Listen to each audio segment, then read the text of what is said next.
Pride and Prejudice by Jane Austen. Chapter 31. Colonel Fitzwilliam's manners were very much admired at the parsonage, and the ladies all felt that he must add considerably to the pleasures of their engagements at Rosings. It was some days, however, before they received any invitation thither, for while there were visitors in the house they could not be necessary, and it was not till Easter Day, almost a week after the gentlemen's arrival, that they were honoured by such an attention, and then they were merely asked, on leaving church, to come there in the evening. For the last week they had seen very little of Lady Catherine or her daughter. Colonel Fitzwilliam had called at the parsonage more than once during the time, but Mr. Darcy they had only seen at church. The invitation was accepted, of course, and at a proper hour they joined the party in Lady Catherine's drawing-room. Her ladyship received them civilly, but it was plain that their company was by no means so acceptable as when she could get nobody else, and she was, in fact, almost engrossed by her nephews, speaking to them, especially to Darcy, much more than to any other person in the room. Colonel Fitzwilliam seemed really glad to see them. Anything was a welcome relief to him at Rosings, and Mrs. Collins's pretty friend had moreover caught his fancy very much. He now seated himself by her, and talked so agreeably of Kent and Hertfordshire, of travelling and staying at home, of new books and music, that Elizabeth had never been half so well entertained in that room before, and they conversed with so much spirit and flow as to draw the attention of Lady Catherine herself, as well as of Mr. Darcy. His eyes had been soon and repeatedly turned toward them with a look of curiosity, and that her ladyship, after a while, shared the feeling, was more openly acknowledged, for she did not scruple to call out, "What is that you are saying, Fitzwilliam? What is it you are talking of? What are you telling Miss Bennet? Let me hear what it is." "We are speaking of music, madam," he said, when no longer able to avoid a reply. "Of music? Then pray speak aloud. It is of all subjects my delight. I must have my share in the conversation if you are speaking of music. There are few people in England, I suppose, who have more true enjoyment of music than myself, or a better natural taste. If I had ever learnt, I should have been a great proficient. And so would Anne, if her health had allowed her to apply. I am confident that she would have performed delightfully. How does Georgiana get on, Darcy?" Mr. Darcy spoke with affectionate praise of his sister's proficiency. "I am very glad to hear such a good account of her," said Lady Catherine, "and pray tell her from me that she cannot expect to excel if she does not practise a good deal." "I assure you, madam," he replied, "that she does not need such advice. She practises very constantly." "So much the better. It cannot be done too much, and when I next write to her I shall charge her not to neglect it on any account. I often tell young ladies that no excellence in music is to be acquired without constant practice. I have told Miss Bennet several times that she will never play really well unless she practices more, and though Mrs. Collins has no instrument, she is very welcome, as I have often told her, to come to Rosings every day and play on the pianoforte in Mrs. Jenkinson's room. She would be in nobody's way, you know, in that part of the house." Mr. Darcy looked a little ashamed of his aunt's ill breeding, and made no answer. When coffee was over, Colonel Fitzwilliam reminded Elizabeth of having promised to play to him, and she sat down directly to the instrument. He drew a chair near her. Lady Catherine listened to half a song, and then talked, as before, to her other nephew, till the latter walked away from her, and, making with his usual deliberation towards the pianoforte, stationed himself so as to command a full view of the fair performer's countenance. Elizabeth saw what he was doing, and at the first convenient pause turned to him with an arch smile, and said, "Do you mean to frighten me, Mr. Darcy, by coming all in this state to hear me? I will not be alarmed, though your sister does play so well. There is a stubbornness about me that never can bear to be frightened at the will of others. My courage always rises at every attempt to intimidate me." "I shall not say you are mistaken," he replied, "because you could not really believe me to entertain any design of alarming you, and I have had the pleasure of your acquaintance long enough to know that you find great enjoyment in occasionally professing opinions which are, in fact, not your own." Elizabeth laughed heartily at this picture of herself, and said to Colonel Fitzwilliam, "Your cousin will give you a very pretty notion of me, and teach you not to believe a word I say. I am particularly unlucky in meeting with a person so able to expose my real character, in a part of the world where I had hoped to pass myself off with some degree of credit. Indeed, Mr. Darcy, it is very ungenerous in you to mention all that you knew to my disadvantage in Hertfordshire. and give me leave to say, very impolitic too, for it's provoking me to retaliate, and such things may come out as will shock your relations to hear." "I am not afraid of you," he said, smilingly. "Pray let me hear what you have to accuse him of," cried Colonel Fitzwilliam. "I should like to know how he behaves among strangers." "Oh, you shall hear then. But prepare yourself for something very dreadful. The first time of my ever seeing him in Hertfordshire, you must know, was at a ball, and at this ball, what do you think he did? He danced only 4 dances, though gentlemen were scarce, and to my certain knowledge more than one young lady was sitting down in want of a partner. Mr. Darcy, you cannot deny the fact." "I had not at that time the honour of knowing any lady in the assembly beyond my own party." "True, and nobody can ever be introduced in a ball-room. Well, Colonel Fitzwilliam, what do I play next? My fingers wait your orders." "Perhaps," said Darcy, "I should have judged better had I sought an introduction, but I'm ill qualified to recommend myself to strangers." "Shall we ask your cousin the reason of this?" said Elizabeth, still addressing Colonel Fitzwilliam. "Shall we ask him why a man of sense and education, who's lived in the world, is ill qualified to recommend himself to strangers?" "Oh, I can answer your question," said Fitzwilliam, "without applying to him. It's because he will not give himself the trouble." "I certainly have not the talent which some people possess," said Darcy, "of conversing easily with those I have never seen before. I cannot catch their tone of conversation, or appear interested in their concerns, as I often see done." "My fingers," said Elizabeth, "do not move over this instrument in the masterly manner which I see so many women's do. They have not the same force or rapidity, and do not produce the same expression. But then I have always supposed it to be my own fault, because I will not take the trouble of practising. It is not that I do not believe my fingers as capable as any other woman's of superior execution." Darcy smiled, and said, "You are perfectly right. You have employed your time much better. No one admitted to the privilege of hearing you can think anything wanting. We neither of us perform to strangers." Here they were interrupted by Lady Catherine, who called out to know what they were talking of. Elizabeth immediately began playing again. Lady Catherine approached, and after listening for a few minutes, said to Darcy, "Miss Bennet would not play all amiss if she practised more, and could have the advantage of a London master. She has a very good notion of fingering, though her taste is not equal to Anne's. Anne would have been a delightful performer had her health allowed her to learn." Elizabeth looked at Darcy to see how cordially he assented to his cousin's praise, but neither at that moment nor at any other could she discern any symptom of love, and from the whole of his behaviour to Miss de Bourgh she derived this comfort from Miss Bingley, that he might have been just as likely to marry her had she been his relation. Lady Catherine continued her remarks on Elizabeth's performance, mixing them with many instructions on execution and taste. Elizabeth received them all with the forbearance of civility, and, at the request of the gentleman, remained at the instrument till her ladyship's carriage was ready to take them all home. End of Chapter 31. Read by Kristen McQuillan. Tokyo, Japan, November 7th, 2005. Pride and Prejudice by Jane Austen. Chapter 32. Elizabeth was sitting by herself the next morning, and writing to Jane, while Mrs. Collins and Maria were gone on business into the village, when she was startled by a ring at the door, the certain signal of a visitor. As she had heard no carriage, she thought it not unlikely to be Lady Catherine, and under that apprehension was putting away her half-finished letter, that she might escape all impertinent questions, when the door opened, and, to her very great surprise, Mr. Darcy, and Mr. Darcy only, entered the room. He seemed astonished, too, on finding her alone, and apologized for his intrusion by letting her know that he had understood all the ladies were to be within.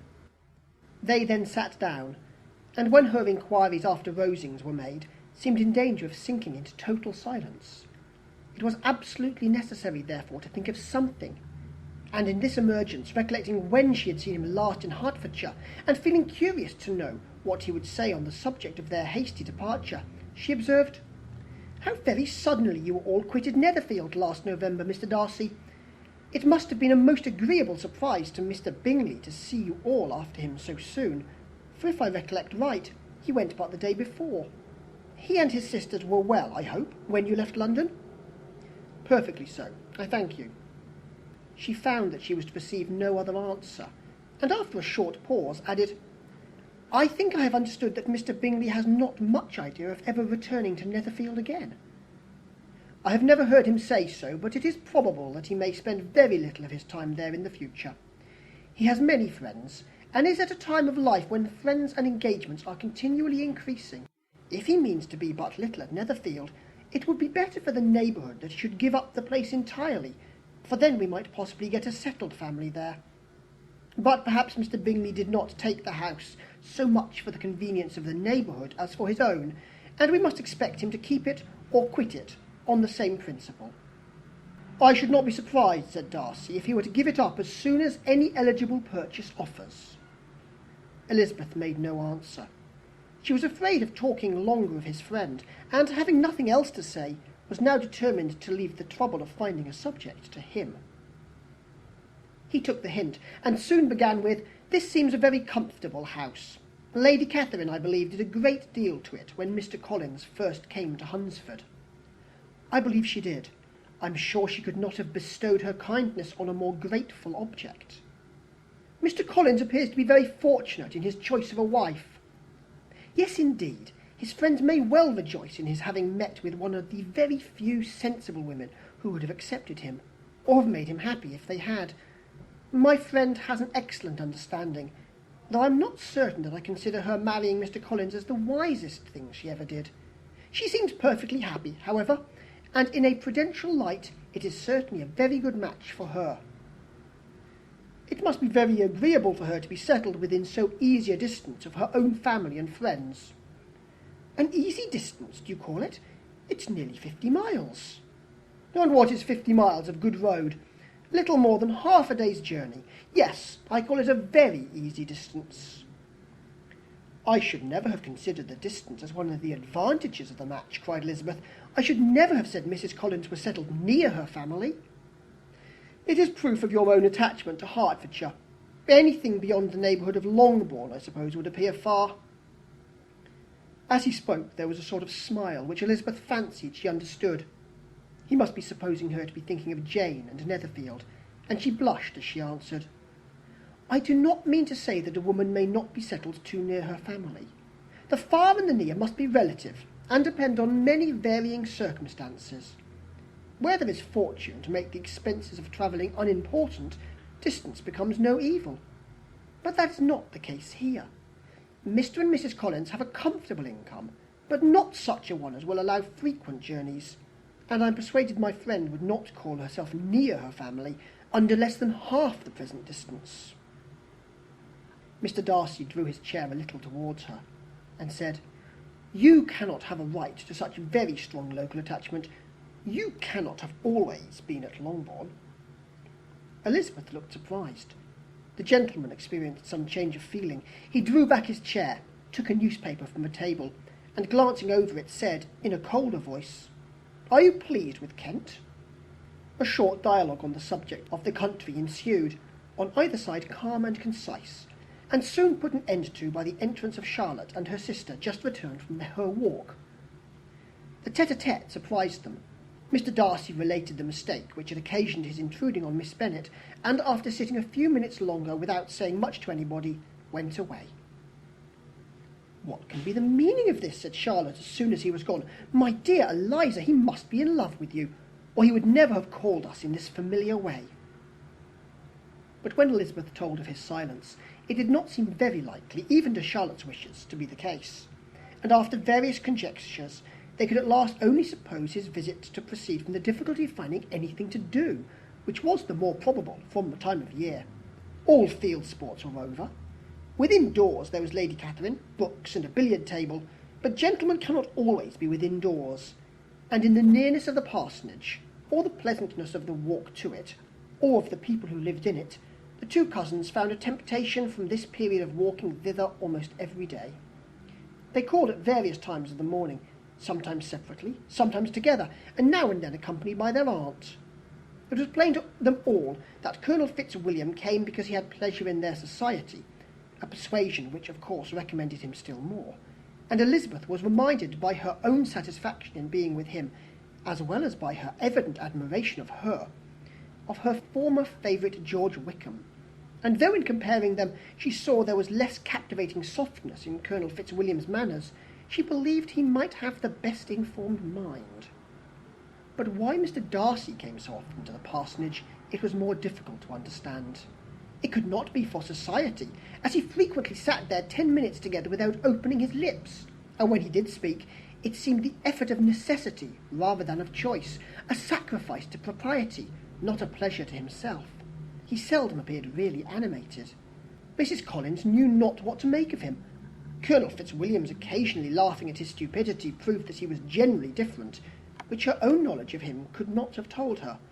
And as she would like to have believed that this changed the effect of love, and the object of that love her friend Eliza, she set herself seriously to work to find it out. She watched him whenever they were at Rosings, and whenever he came to Hunsford, but without much success. He certainly looked at her friend a great deal, but the expression of that look was disputable. It was an earnest, steadfast gaze, but she often doubted whether there were much admiration in it, and sometimes it seemed nothing but absence of mind. She had once or twice suggested to Elizabeth the possibility of his being partial to her, but Elizabeth always laughed at the idea, and Mrs. Collins did not think it right to press the subject, from the danger of raising expectations which might only end in disappointment. For in her opinion it admitted not a doubt that all her friend's dislike would vanish if she could suppose him to be in her power. In her kind schemes for Elizabeth, she sometimes planned her marrying Colonel Fitzwilliam. He was beyond comparison the most pleasant man. He certainly admired her, and his situation in life was most eligible. But to counterbalance these advantages, Mr. Darcy had considerable patronage in the church, and his cousin could have none at all. Chapter 33. More than once did Elizabeth, in her ramble within the park, unexpectedly meet Mr. Darcy. She felt all the perverseness of the mischance that should bring him when no one else was brought, and, to prevent its ever happening again, took care to inform him at first that it was a favourite haunt of hers. How it could occur a second time, therefore, was very odd. Yet it did, and even a third. It seemed like wilful ill-nature, or a voluntary penance, for on those occasions it was not merely a few formal inquiries and an awkward pause and then away, but he actually thought it necessary to turn back and walk with her. He never said a great deal, nor did she give herself the trouble of talking or of listening much, but it struck her in the course of their third rencontre that he was asking some odd, unconnected questions about her pleasure in being at Hunsford, her love of solitary walks, and her opinion of Mr. and Mrs. Collins's happiness, and that in speaking of Rosings and her not perfectly understanding the house, he seemed to expect that whenever she came into Kent again, she would be staying there too. His words seemed to imply it. Could he have Colonel Fitzwilliam in his thoughts? She supposed, if he meant anything, he must mean an allusion to what might arise in that quarter. It distressed her a little, and she was quite glad to find herself at the gate in the pales opposite the parsonage. She was engaged one day as she walked in perusing Jane's last letter, and dwelling on some passages which proved that Jane had not written in spirits, when instead of being again surprised by Mr. Darcy, she saw on looking up that Colonel Fitzwilliam was meeting her. Putting away the letter immediately, and forcing a smile, she said, "I did not know before that you ever walked this way." "I have been making a tour of the park," he replied, "as I generally do every year, and intend to close it with a call at the parsonage. Are you going much farther?" "No, I should have turned in a moment." And accordingly she did turn, and they walked towards the parsonage together. "Do you certainly leave Kent on Saturday?" said she.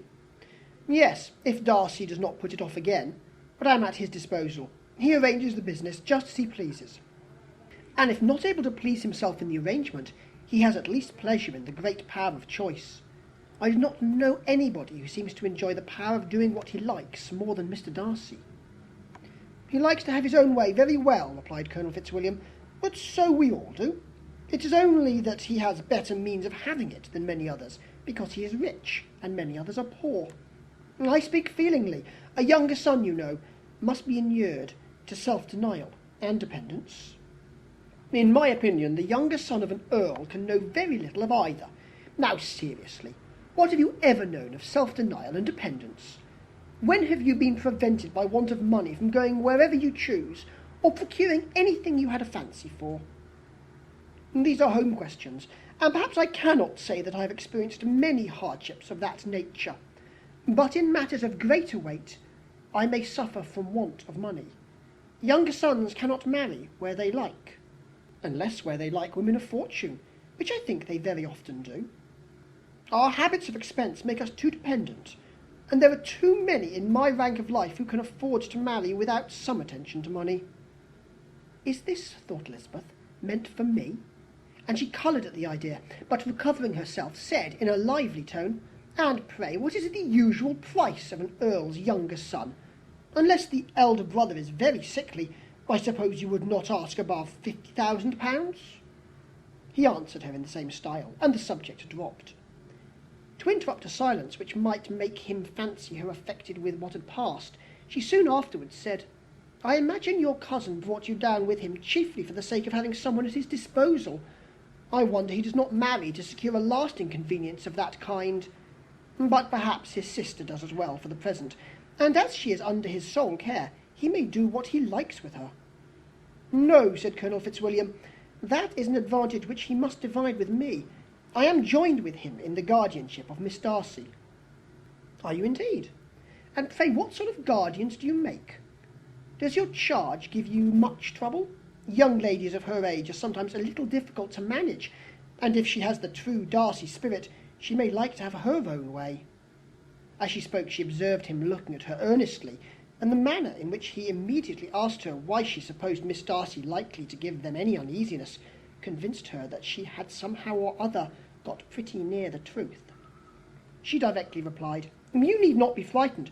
I never heard any harm of her, and I dare say she is one of the most tractable creatures in the world. She is a very great favourite with some ladies of my acquaintance, Mrs. Hurst and Miss Bingley. I think I've heard you say that you know them?" "I know them a little. Their brother is a pleasant gentleman-like man. He is a great friend of Darcy's." "Oh, yes," said Elizabeth dryly. "Mr. Darcy is uncommonly kind to Mr. Bingley, and takes a prodigious deal of care of him." "Care of him? Yes, I really believe Darcy does take care of him in those points where he most wants care. From something that he told me in our journey hither, I had reason to think Bingley very much indebted to him. But I ought to beg his pardon, for I have no right to suppose that Bingley was the person meant. It was all conjecture." "What is it that you mean?" "It's a circumstance which Darcy would not wish to be generally known, because if it were to get round to the lady's family, it would be an unpleasant thing. You may depend on my not mentioning it. And remember that I have not much reason for supposing it to be Bingley. What he told me was merely this, that he congratulated himself on having lately saved a friend from the inconveniences of a most imprudent marriage, but without mentioning names or any other particulars. And I only suspected it to be Bingley, from believing him the kind of young man to get into a scrape of that sort, and from knowing them to have been together the whole of last summer. Did Mr. Darcy give you reasons for this interference? I understand there were some very strong objections against the lady. And what arts did he use to separate them?" "He did not talk to me of his own arts," said Fitzwilliam, smiling. "He only told me what I have now told you." Elizabeth made no answer and walked on, her heart swelling with indignation. After watching her a little, Fitzwilliam asked her why she was so thoughtful. "I am thinking of what you have been telling me," said she. "Your cousin's conduct does not suit my feelings. Why was he to be the judge?" "You are rather disposed to call his interference officious?" "I do not see what right Mr. Darcy had to decide on the propriety of his friend's inclination, or why, upon his judgment alone, he was to determine and direct in what manner his friend was to be happy. But," she continued, recollecting herself, "as we know none of the particulars, it is not fair to condemn him. It is not to be supposed that there was much affection in the case." "That is not an unnatural surmise," said Fitzwilliam, "but it is a lessening of the honour of my cousin's triumph, very sadly." This was spoken jestingly, but it appeared to her so just a picture of Mr. Darcy that she would not trust herself with an answer, and therefore, abruptly changing the conversation, talked on indifferent matters until they reached the parsonage. There, shut into her own room as soon as their visitor left them, she could think without interruption of all that she had heard. It was not to be supposed that any other people could be meant than those with whom she was connected. There could not exist in the world two men over whom Mr. Darcy could have such boundless influence. That he had been concerned in the measures taken to separate Bingley and Jane she had never doubted, but she had always attributed to Miss Bingley the principal design and arrangement of them. If his own vanity, however, did not mislead him, he was the cause. His pride and caprice were the cause of all that Jane had suffered, and still continued to suffer. He had ruined for a while every hope of happiness for the most affectionate, most generous heart in the world, and no one could say how lasting an evil he might have inflicted. There were some very strong objections against the lady, were Colonel Fitzwilliam's words, and those strong objections probably were her having one uncle who was a country attorney, and another who was in business in London. To Jane herself, she exclaimed, there could be no possibility of objection, all loveliness and goodness as she is, her understanding excellent, her mind improved, and her manners captivating. Neither could anything be urged against my father, who, though with some peculiarities, has abilities Mr. Darcy himself need not disdain, and respectability which he will probably never reach. When he thought of her mother, her confidence gave way a little, but she would not allow that any objections there had material weight with Mr. Darcy, whose pride, she was convinced, would receive a deeper wound from the want of importance in his friends' connections than from their want of sense. And she was quite decided at last that he had been partly governed by this worst kind of pride, and partly by the wish of retaining Mr. Bingley for his sister. The agitation and tears which the subject occasioned brought on a headache, and it grew so much worse towards the evening that, added to her unwillingness to see Mr. Darcy, it determined her not to attend her cousins to Rosings, where they were engaged to drink tea. Mrs. Collins, seeing that she was really unwell, did not press her to go, and as much as possible prevented her husband from pressing her. But Mr. Collins could not conceal his apprehension at Lady Catherine's being rather displeased by her staying at home. End of chapter 33. Pride and Prejudice by Jane Austen. Chapters 34 and 35. Chapter 34. When they were gone, Elizabeth, as if intending to exasperate herself as much as possible against Mr. Darcy, chose for her employment the examination of all the letters which Jane had written to her since being in Kent. They contained no actual complaint, nor was there any revival of past occurrences, or any communication of present suffering. But in all, and in almost every line of each, there was a want of that cheerfulness which had been used to characterize her style, and which, proceeding from the serenity of a mind at ease with itself and kindly disposed towards everyone, had been scarcely ever clouded. Elizabeth noticed every sentence conveying the idea of uneasiness, with an attention which it had hardly received on the first perusal. Mr. Darcy's shameful boast of what misery he had been able to inflict gave her a keener sense of her sister's sufferings. It was some consolation to think that his visit to Rosings was to end on the day after the next, and, a still greater, that in less than a fortnight she should herself be with Jane again, and enabled to contribute to the recovery of her spirits by all that affection could do. She could not think of Darcy's leaving Kent without remembering that his cousin was to go with him, but Colonel Fitzwilliam had made it clear that he had no intentions at all, and, agreeable as he was, she did not mean to be unhappy about him. While settling this point, she was suddenly roused by the sound of the door-bell, and her spirits were a little fluttered by the idea of its being Colonel Fitzwilliam himself, who had once before called late in the evening, and might now come to inquire particularly after her. But this idea was soon banished, and her spirits were very differently affected when, to her utter amazement, she saw Mr. Darcy walk into the room. In a hurried manner he immediately began an inquiry after her health, imputing his visit to a wish of hearing that she were better. She answered him with cold civility. He sat down for a few moments, and then getting up, walked about the room. Elizabeth was surprised, but said not a word. After a silence of several minutes, he came towards her in an agitated manner, and thus began. "In vain I have struggled. It will not do. My feelings will not be repressed. You must allow me to tell you how ardently I admire and love you." Elizabeth's astonishment was beyond expression. She stared, coloured, doubted, and was silent. This he considered sufficient encouragement, and the avowal of all that he felt, and had long felt for her, immediately followed.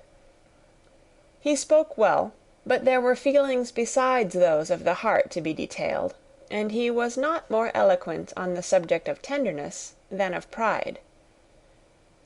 His sense of her inferiority, of its being a degradation, of the family obstacles which had always opposed to inclination, were dwelt on with a warmth which seemed due to the consequence he was wounding, but was very unlikely to recommend his suit.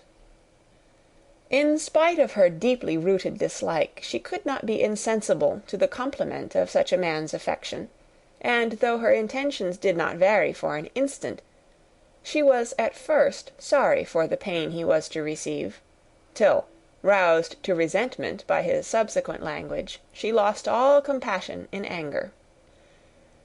She tried, however, to compose herself to answer him with patience, when he should have done.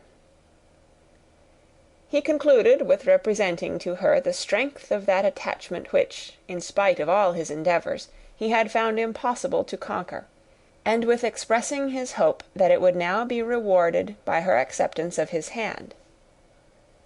As he said this, she could easily see that he had no doubt of a favourable answer. He spoke of apprehension and anxiety, but his countenance expressed real security. Such a circumstance could only exasperate farther, and, when he ceased, the colour rose into her cheeks, and she said, "In such cases as this, it is, I believe, the established mode to express a sense of obligation for the sentiments avowed, however unequally they may be returned. It is natural that obligation should be felt, and if I could feel gratitude, I would now thank you. But I cannot. I have never desired your good opinion, and you have certainly bestowed it most unwillingly. I am sorry to have occasioned pain to anyone. It has been most unconsciously done, however, and I hope will be of short duration. The feelings which, you tell me, have long prevented the acknowledgment of your regard, can have little difficulty in overcoming it after this explanation." Mr. Darcy, who was leaning against the mantelpiece with his eyes fixed on her face, seemed to catch her words with no less resentment than surprise. His complexion became pale with anger, and the disturbance of his mind was visible in every feature. He was struggling for the appearance of composure, and would not open his lips till he believed himself to have attained it. The pause was to Elizabeth's feelings dreadful.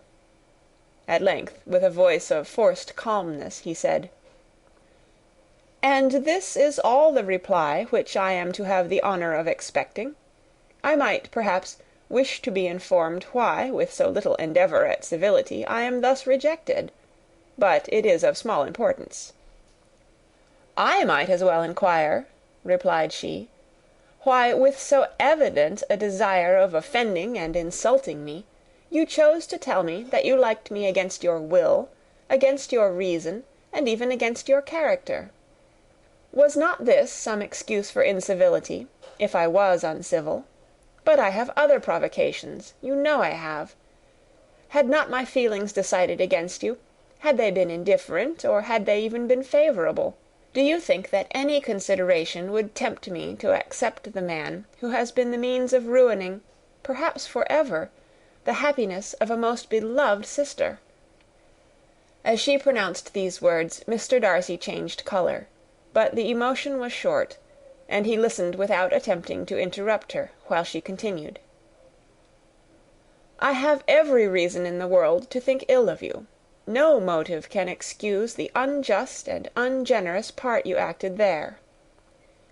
You dare not, you cannot deny that you have been the principal, if not the only means of dividing them from each other, of exposing one to the censure of the world for caprice and instability, and the other to its derision for disappointed hopes, and involving them both in misery of the acutest kind." She paused, and saw with no slight indignation that he was listening with an air which proved him wholly unmoved by any feeling of remorse. He even looked at her with a smile of affected incredulity. "Can you deny that you have done it?" she repeated. With assumed tranquillity, he then replied, "I have no wish of denying that I did everything in my power to separate my friend from your sister, or that I rejoice in my success. Towards him I have been kinder than towards myself." Elizabeth disdained the appearance of noticing this civil reflection, but its meaning did not escape, nor was it likely to conciliate her. "But it is not merely this affair," she continued, "on which my dislike is founded. Long before it had taken place, my opinion of you was decided. Your character was unfolded in the recital which I received many months ago from Mr. Wickham. On this subject what can you have to say? In what imaginary act of friendship can you here defend yourself? Or under what misrepresentation can you here impose upon others?" "You take an eager interest in that gentleman's concerns," said Darcy, in a less tranquil tone, and with a heightened colour. "Who that knows what his misfortunes have been can help feeling an interest in him?" "His misfortunes!" repeated Darcy, contemptuously. "Yes, his misfortunes have been great indeed." "And of your infliction," cried Elizabeth with energy. "You have reduced him to his present state of poverty, comparative poverty. You have withheld the advantages which you must know to have been designed for him. You have deprived the best years of his life of that independence which was no less his due than his desert.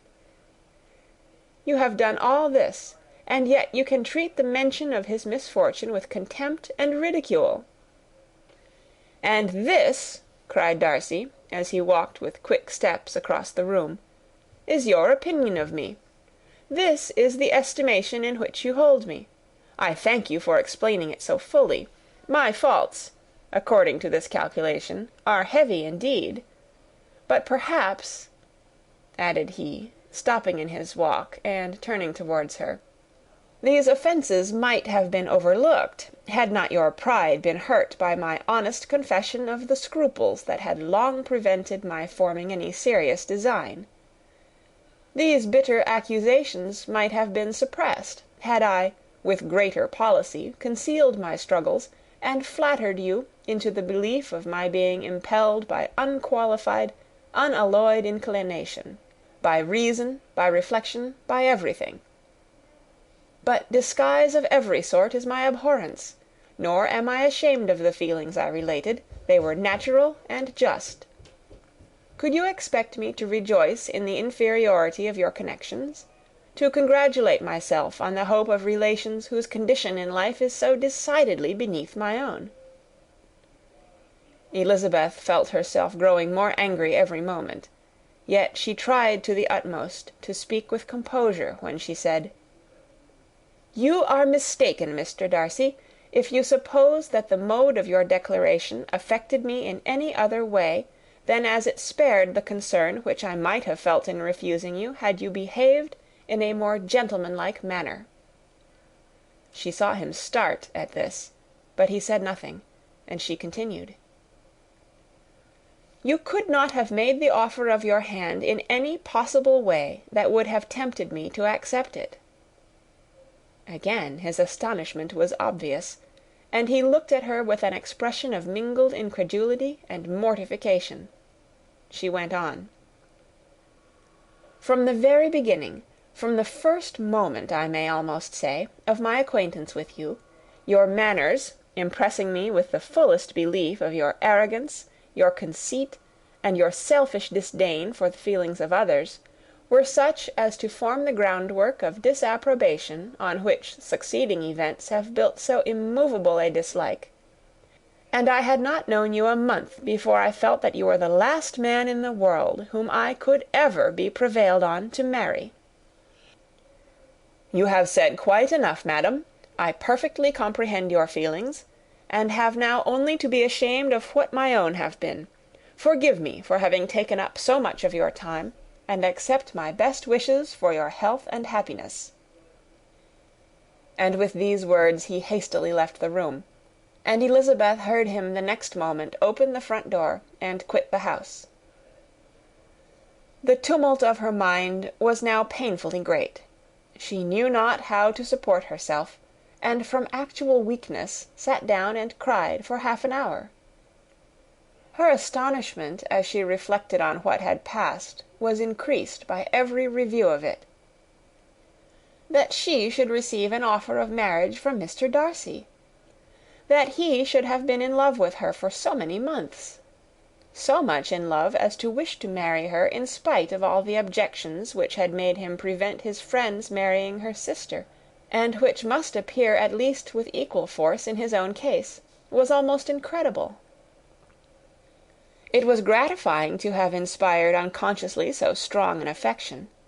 But his pride, his abominable pride, his shameless avowal of what he had done with respect to Jane, his unpardonable assurance in acknowledging, though he could not justify it, and the unfeeling manner in which he had mentioned Mr. Wickham, his cruelty towards whom he had not attempted to deny, soon overcame the pity which the consideration of his attachment had for a moment excited.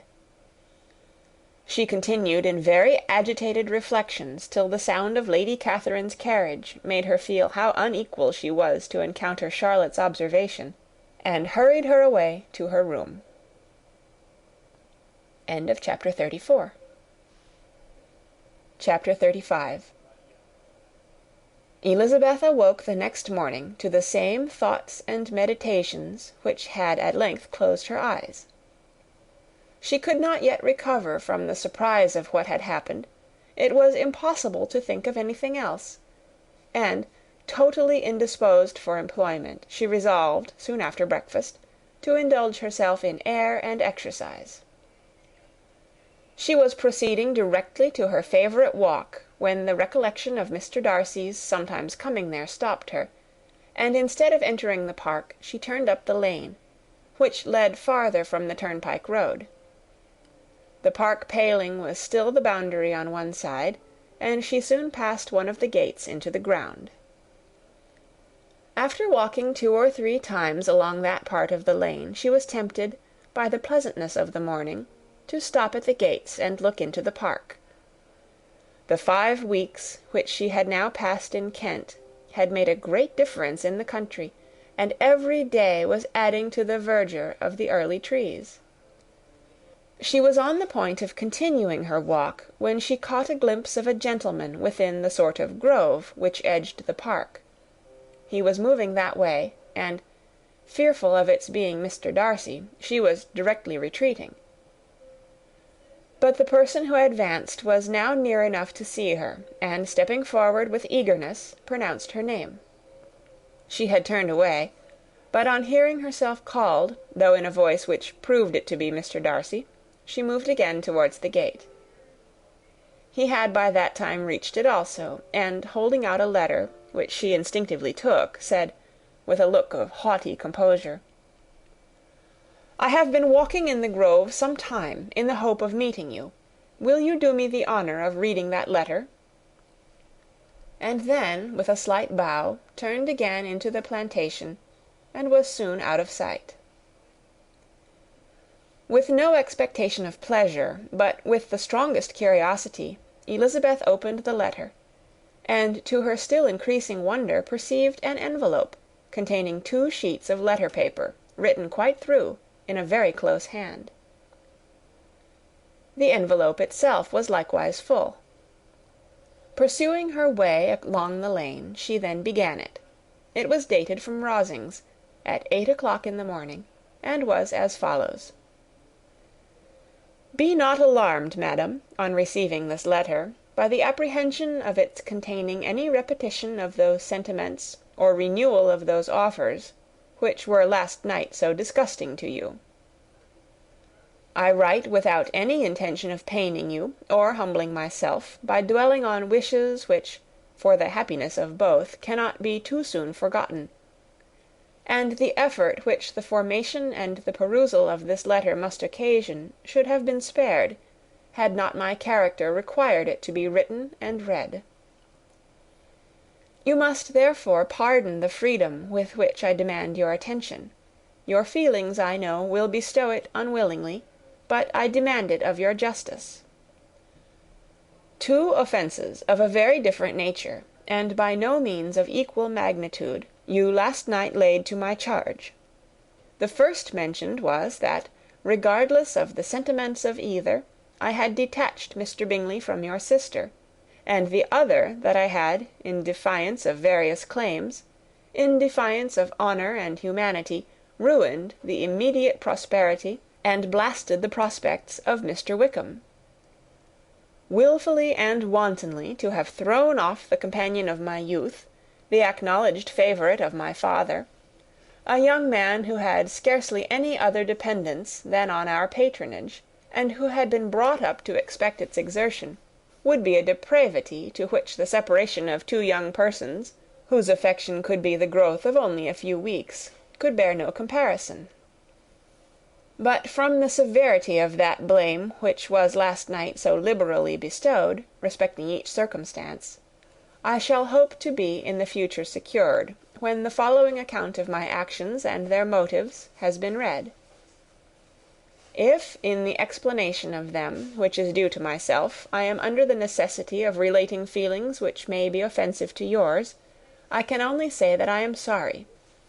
The necessity must be obeyed, and further apology would be absurd.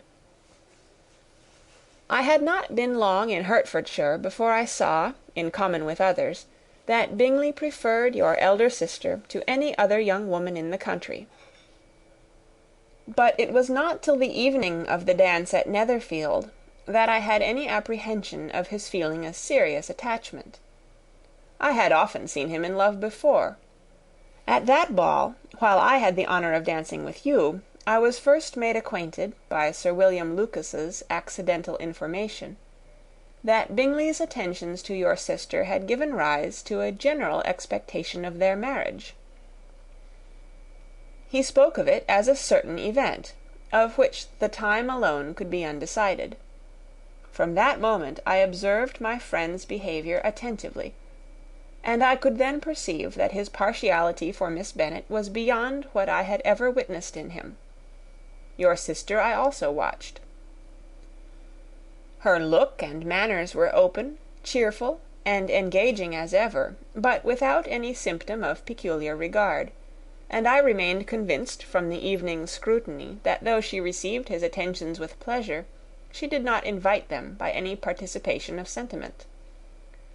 If you have not been mistaken here, I must have been in error.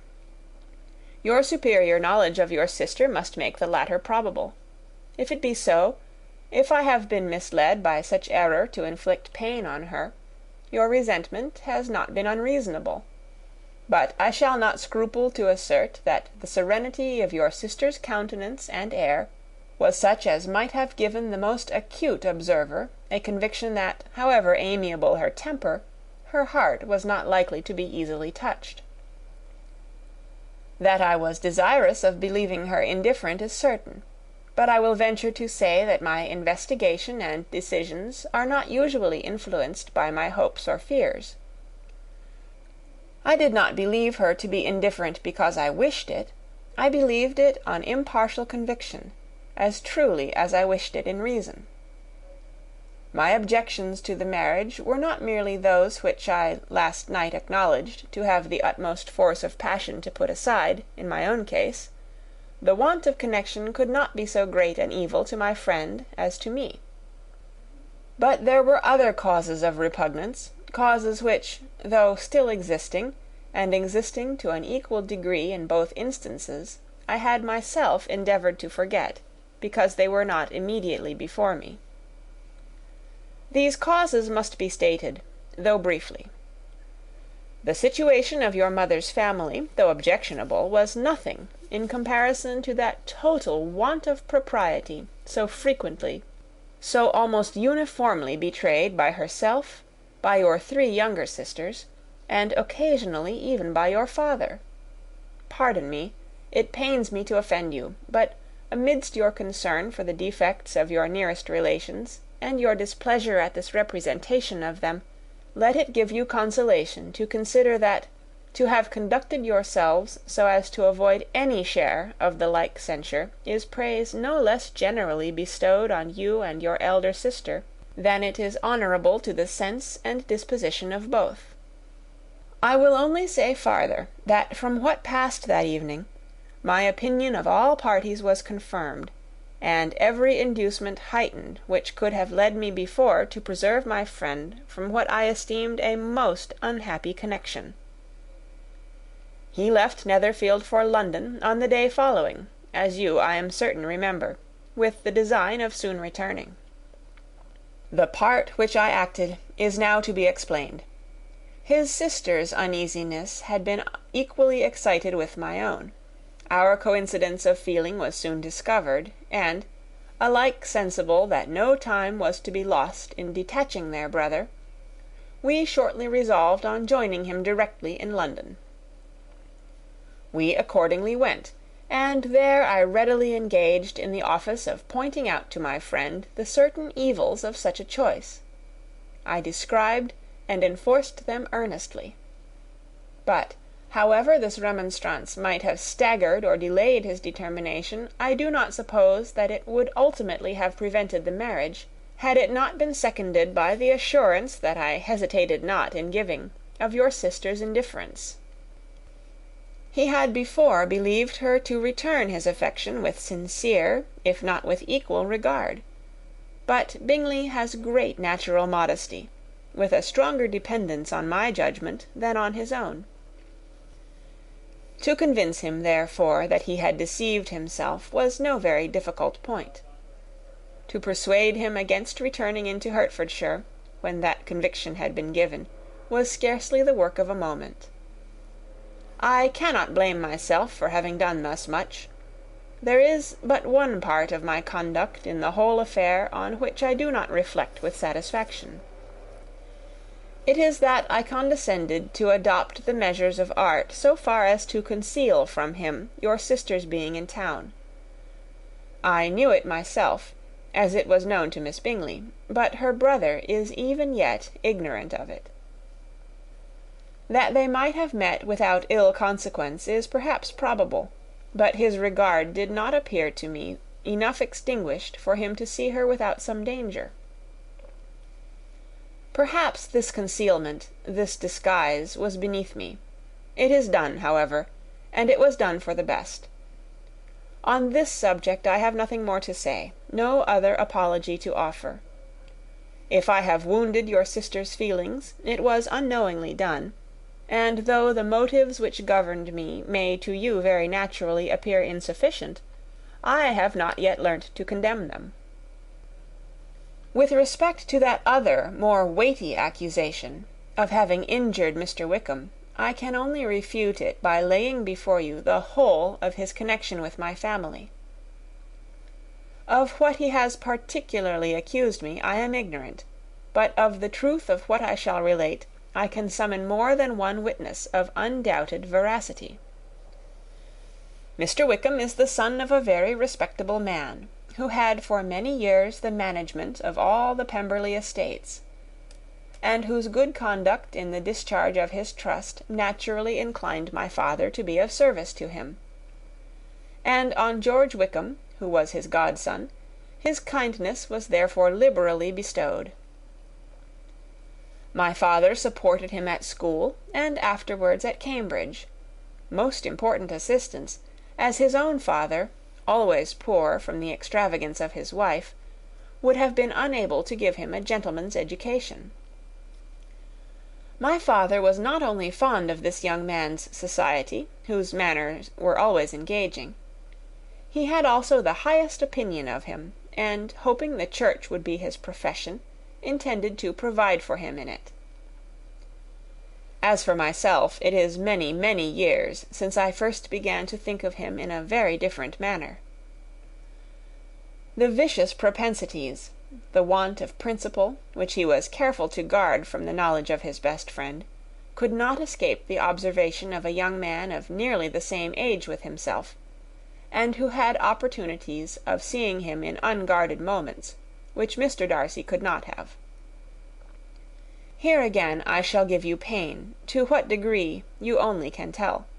But, whatever may be the sentiments which Mr. Wickham has created, a suspicion of their nature shall not prevent me from unfolding his real character.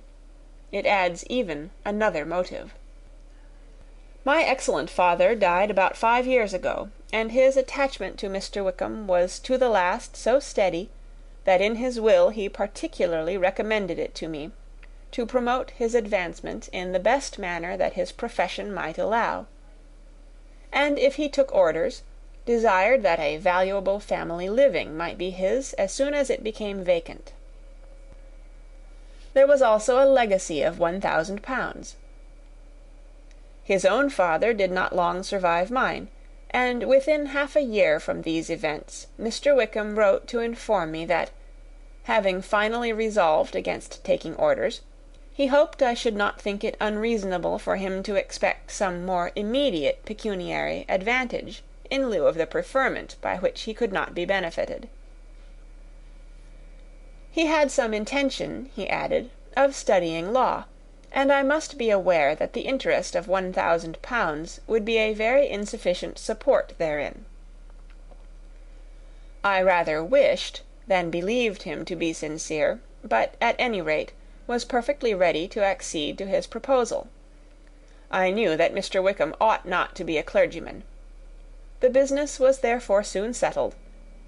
He resigned all claim to assistance in the church, were it possible that he could ever be in a situation to receive it, and accepted in return £3,000. All connection between us seemed now dissolved. I thought too ill of him to invite him to Pemberley, or admit his society in town. In town I believe he chiefly lived, but his studying the law was a mere pretence, and being now free from all restraint, his life was a life of idleness and dissipation. For about 3 years I heard little of him, but on the decease of the incumbent of the living which had been designed for him, he applied to me again by letter for the presentation. His circumstances, he assured me, and I had no difficulty in believing it, were exceedingly bad.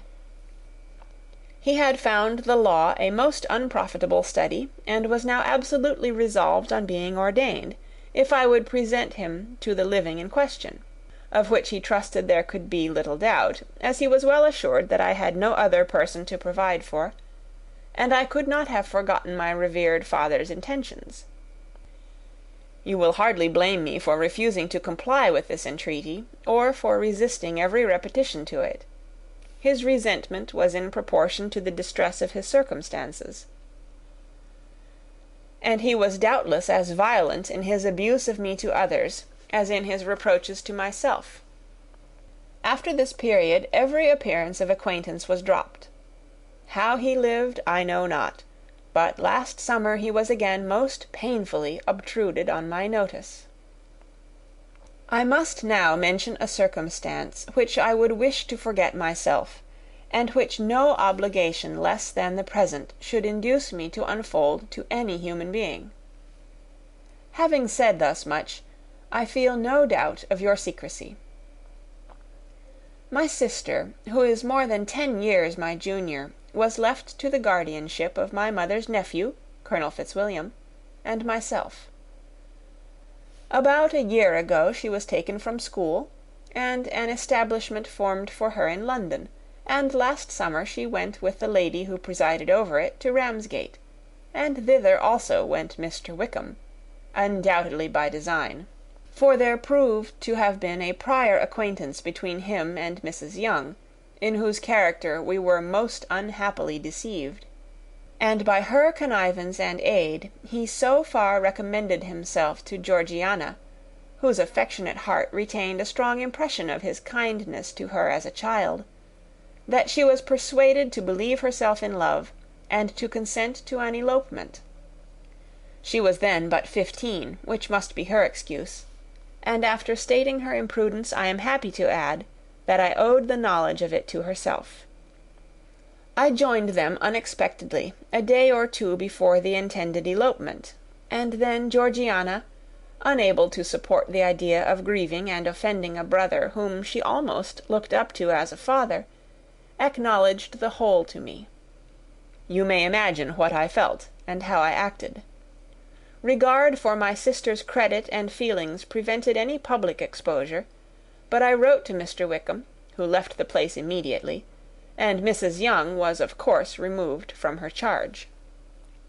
Mr. Wickham's chief object was unquestionably my sister's fortune, which is 30,000 pounds, but I cannot help supposing that the hope of revenging himself on me was a strong inducement. His revenge would have been complete indeed. This, madam, is a faithful narrative of every event in which we have been concerned together, and if you do not absolutely reject it as false, you will, I hope, acquit me henceforth of cruelty towards Mr. Wickham. I know not in what manner, under what form of falsehood he has imposed on you, but his success is not perhaps to be wondered at. Ignorant as you previously were of everything concerning either, detection could not be in your power, and suspicion certainly not in your inclination. You may possibly wonder why all this was not told you last night, but I was not then master enough of myself to know what could or ought to be revealed. For the truth of everything here related, I can appeal more particularly to the testimony of Colonel Fitzwilliam, who, from our near relationship and constant intimacy, and still more as one of the executors of my father's will, has been unavoidably acquainted with every particular of these transactions. If your abhorrence of me should make my assertions valueless, you cannot be prevented by the same cause from confiding in my cousin, and that there may be the possibility of consulting him, I shall endeavour to find some opportunity of putting this letter in your hands in the course of the morning. I will only add, God bless you. Fitzwilliam Darcy. End of chapter 35. Recorded on November 12th, 2005, in Oceanside, California. Pride and Prejudice by Jane Austen. Chapter 36. If Elizabeth, when Mr. Darcy gave her the letter, did not expect it to contain a renewal of his offers, she had formed no expectation at all of its contents. But such as they were, it may well be supposed how eagerly she went through them, and what a contrariety of emotion they excited. Her feelings as she read were scarcely to be defined. With amazement did she first understand that he believed any apology to be in his power, and steadfastly was she persuaded that he could have no explanation to give which a just sense of shame would not conceal. With a strong prejudice against everything he might say, she began his account of what had happened at Netherfield. She read with an eagerness which hardly left her power of comprehension, and from impatience of knowing what the next sentence might bring, was incapable of attending to the sense of the one before her eyes. His belief of her sister's insensibility she instantly resolved to be false, and his account of the real, the worse objections to the match, made her too angry to have any wish of doing him justice. He expressed no regret for what he had done which satisfied her. His style was not penitent, but haughty. It was all pride and insolence. But when this subject was succeeded by his account of Mr. Wickham, when she read with somewhat clearer attention a relation of events which, if true, must overthrow every cherished opinion of his worth, and which bore so alarming an affinity to his own history of himself, her feelings were yet more acutely painful and more difficult of definition. Astonishment, apprehension, and even horror oppressed her. She wished to discredit it entirely, repeatedly exclaiming, "This must be false! This cannot be! This must be the grossest falsehood!" And when she had gone through the whole letter, though scarcely knowing anything of the last page or two, put it hastily away, protesting that she would not regard it, that she would never look at it again. In this perturbed state of mind, with thoughts that could rest on nothing, she walked on, but it would not do. In half a minute the letter was unfolded again, and collecting herself as well as she could, she again began the mortifying perusal of all that related to Wickham, and commanded herself so far as to examine the meaning of every sentence. The account of his connection with the Pemberley family was exactly what he had related himself, and the kindness of the late Mr. Darcy, though she had not before known its extent, agreed equally well with his own words. So far each recital confirmed the other, but when she came to the will the difference was great. What Wickham had said of the living was fresh in her memory, and as she recalled his very words, it was impossible not to feel that there was gross duplicity on one side or the other, and for a few moments she flattered herself that her wishes did not err. But when she read and reread with the closest attention the particulars immediately following of Wickham's resigning all pretensions to the living, of his receiving in lieu so considerable a sum as £3,000, again she was forced to hesitate. She put down the letter, weighed every circumstance with what she meant to be impartiality, deliberated on the probability of each statement, but with little success. On both sides it was only assertion. Again she read on, but every line proved more clearly that the affair, which she had believed it impossible that any contrivance could so represent as to render Mr. Darcy's conduct in it less than infamous, was capable of a turn which must make him entirely blameless throughout the whole. The extravagance and general profligacy which he scrupled not to lay at Mr. Wickham's charge exceedingly shocked her, the more so as she could bring no proof of its injustice. She had never heard of him before his entrance into the Shire militia, in which he had engaged at the persuasion of the young man who, on meeting him accidentally in town, had there renewed a slight acquaintance. Of his former way of life nothing had been known in Hertfordshire but what he told himself. As to his real character, had information been in her power, she had never felt a wish of inquiring. His countenance, voice, and manner had established him at once in the possession of every virtue. She tried to recollect some instance of goodness, some distinguished trait of integrity or benevolence, that might rescue him from the attacks of Mr. Darcy, or at least, by the predominance of virtue, atone for those casual errors under which she would endeavour to class what Mr. Darcy had described as the idleness and vice of many years' continuance. But no such recollection befriended her. She could see him instantly before her in every charm of air and address, but she could remember no more substantial good than the general approbation of the neighbourhood, and the regard which his social powers had gained him in the mess. After pausing on this point a considerable while, she once more continued to read, but alas, the story which followed, of his designs on Miss Darcy, received some confirmation from what had passed between Colonel Fitzwilliam and herself only the morning before, and at last she was referred for the truth of every particular to Colonel Fitzwilliam himself, from whom she had previously received the information of his near concern in all his cousin's affairs, and whose character she had no reason to question. At one time she had almost resolved on applying to him, but the idea was checked by the awkwardness of the application, and at length wholly banished by the conviction that Mr. Darcy would never have hazarded such a proposal he had not been well assured of his cousin's corroboration. She perfectly remembered everything that had passed in conversation between Wickham and herself in their first evening at Mr. Phillips's. Many of his expressions were still fresh in her memory.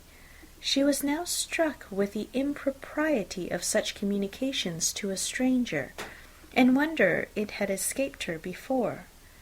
She saw the indelicacy of putting himself forward as he had done, and the inconsistency of his professions with his conduct. She remembered that he had boasted of having no fear of seeing Mr. Darcy, that Mr. Darcy must leave the country, but that he should stand his ground. Yet he had avoided the Netherfield ball the very next week. She remembered also that till the Netherfield family had quitted the country, he had told his story to no one but herself, but that after their removal it had been everywhere discussed, that he had then no reserves, no scruples in sinking Mr. Darcy's character, though he had assured her that respect for the father would always prevent his exposing the son. How differently did everything now appear in that he was concerned! His attentions to Miss King were now the consequence of views solely and hatefully mercenary, and the mediocrity of her fortune proved no longer the moderation of his wishes, but his eagerness to grasp at anything. His behavior to herself could now have had no tolerable motive. He had either been deceived with regard to her fortune, or had been gratifying his vanity by encouraging the preference which she believed she had most incautiously shown. Every lingering struggle in his favor grew fainter and fainter. And in farther justification of Mr. Darcy, she could not but allow Mr. Bingley, when questioned by Jane, had long ago asserted his blamelessness in the affair. That proud and repulsive as were his manners, she had never in the whole course of their acquaintance, an acquaintance which had latterly brought them much together, and given her a sort of intimacy with his ways, seen anything that betrayed him to be unprincipled or unjust, anything that spoke him of irreligious or immoral habits, that among his own connections he was esteemed and valued, that even Wickham had allowed him merit as a brother, and that she had often heard him speak so affectionately of his sister as to prove him capable of some amiable feeling, that had his actions been what Mr. Wickham represented them, so gross a violation of everything right could hardly have been concealed from the world, and that friendship between a person capable of it and such an amiable man as Mr. Bingley was incomprehensible. She grew absolutely ashamed of herself. Of neither Darcy nor Wickham could she think without feeling she had been blind, partial, prejudiced, absurd. "How despicably I have acted," she cried, "I who have prided myself on my discernment, I who have valued myself on my abilities." From herself to Jane, from Jane to Bingley, her thoughts were in a line which soon brought to her recollection that Mr. Darcy's explanation there had appeared very insufficient, and she read it again. Widely different was the effect of the second perusal. How could she deny that credit to his assertions in one instance, which she had been obliged to give in the other? He declared himself to be totally unsuspicious of her sister's attachment, and she could not help remembering what Charlotte's opinion had always been. Neither could she deny the justice of his description of Jane. She felt that Jane's feelings, though fervent, were little displayed, and that there was a constant complacency in her air and manner, not often united with great sensibility. When she came to that part of the letter in which her family were mentioned in terms of such mortifying, yet merited reproach, her sense of shame was severe. The justice of the charge struck her too forcibly for denial, and the circumstances to which he particularly alluded as having passed at the Netherfield ball, and as confirming all his first disapprobation, could not have made a stronger impression on his mind than on hers. The compliment to herself and her sister was not unfelt. It soothed, but it could not console her for the contempt which had thus been self-attracted by the rest of her family. And as she considered that Jane's disappointment had in fact been the work of her nearest relations, and reflected how materially the credit of both must be hurt by such impropriety of conduct, she felt depressed beyond anything she had ever known. After wandering along the lane for 2 hours, giving way to every variety of thought, reconsidering events, determining probabilities, and reconciling herself, as well as she could, to a change so sudden and so important, fatigue and a recollection of her long absence made her at length return home, and she entered the house with the wish of appearing cheerful as usual, and the resolution of repressing such reflections as must make her unfit for conversation. She was immediately told that the 2 gentlemen from Rosings had each called during her absence, Mr. Darcy only for a few minutes to take leave, but that Colonel Fitzwilliam had been sitting with them at least an hour, hoping for her return, and almost resolving to walk after her till she could be found. Elizabeth could but just affect concern in missing him. She really rejoiced at it. Colonel Fitzwilliam was no longer an object. She could think only of her letter. End of chapter 36. Chapter 37. The 2 gentlemen left Rosings the next morning, and Mr. Collins, having been in waiting near the lodges to make them his parting obeisance, was able to bring home the pleasing intelligence of their appearing in very good health and in as tolerable spirits as could be expected, after the melancholy scenes so lately gone through at Rosings.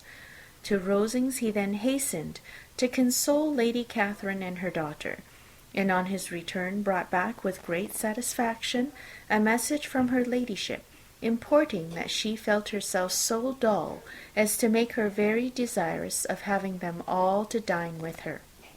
Elizabeth could not see Lady Catherine without recollecting that, had she chosen it, she might by this time have been presented to her as her future niece, nor could she think without a smile of what her ladyship's indignation would have been.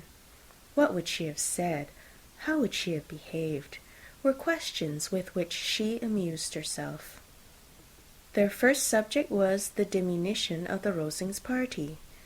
"I assure you I feel it exceedingly," said Lady Catherine.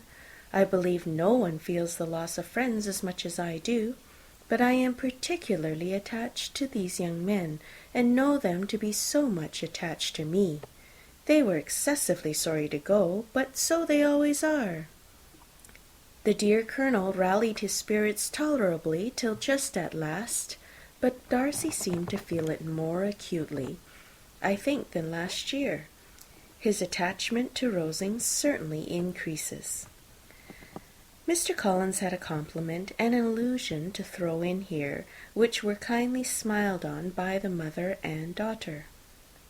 Lady Catherine observed after dinner that Miss Bennet seemed out of spirits, and immediately accounted for it by herself, by supposing that she did not like to go home again so soon. She added, "But if that is the case, you must write to your mother and beg that you may stay a little longer. Mrs. Collins will be very glad of your company, I am sure." "I am much obliged to your ladyship for your kind invitation," replied Elizabeth, "but it is not in my power to accept it. I must be in town next Saturday." Why, at that rate you will have been here only 6 weeks. I expected you to stay 2 months. I told Mrs. Collins so before you came. There can be no occasion for your going so soon. Mrs. Bennet could certainly spare you for another fortnight. But my father cannot. He wrote last week to hurry my return. Oh, your father, of course, may spare you if your mother can. Daughters are never of so much consequence to a father, and if you will stay another month complete, it will be in my power to take one of you as far as London, for I am going there early in June for a week, and as Dawson does not object to the barouche box, there will be very good room for one of you, and indeed, if the weather should happen to be cool, I should not object to taking you both, as you are neither of you large. You are all kindness, ma'am, but I believe we must abide by our original plan. Lady Catherine seemed resigned. Mrs. Collins, you must send a servant for them. You know I always speak my mind, and I cannot bear the idea of 2 young women travelling post by themselves. It is highly improper. You must contrive to send somebody. I have the greatest dislike in the world to that sort of thing. Young women should always be properly guarded and attended, according to their situation in life. When my niece Georgina went to Ramsgate last summer, I made a point of having 2 men servants go with her. Miss Darcy, the daughter of Mr. Darcy of Pemberley, and Lady Anne, could not have appeared with propriety in a different manner. I am excessively attentive to all those things. You must send John with the young ladies, Mrs. Collins. I am glad it occurred to me to mention it, for it would really be discreditable to you to let them go alone. My uncle is to send a servant for us. Oh, your uncle? He keeps a manservant, does he? I am very glad you have somebody who thinks of these things. Where shall you change horses? Oh, Bromley, of course. If you mention my name at the bell, you will be attended to. Lady Catherine had many other questions to ask respecting their journey, and as she did not answer them all herself, attention was necessary, which Elizabeth believed to be lucky for her. Or with a mind so occupied, she might have forgotten where she was. Reflection must be reserved for solitary hours. Whenever she was alone, she gave way to it as the greatest relief. And not a day went by without a solitary walk, in which she might indulge in all the delight of unpleasant recollections.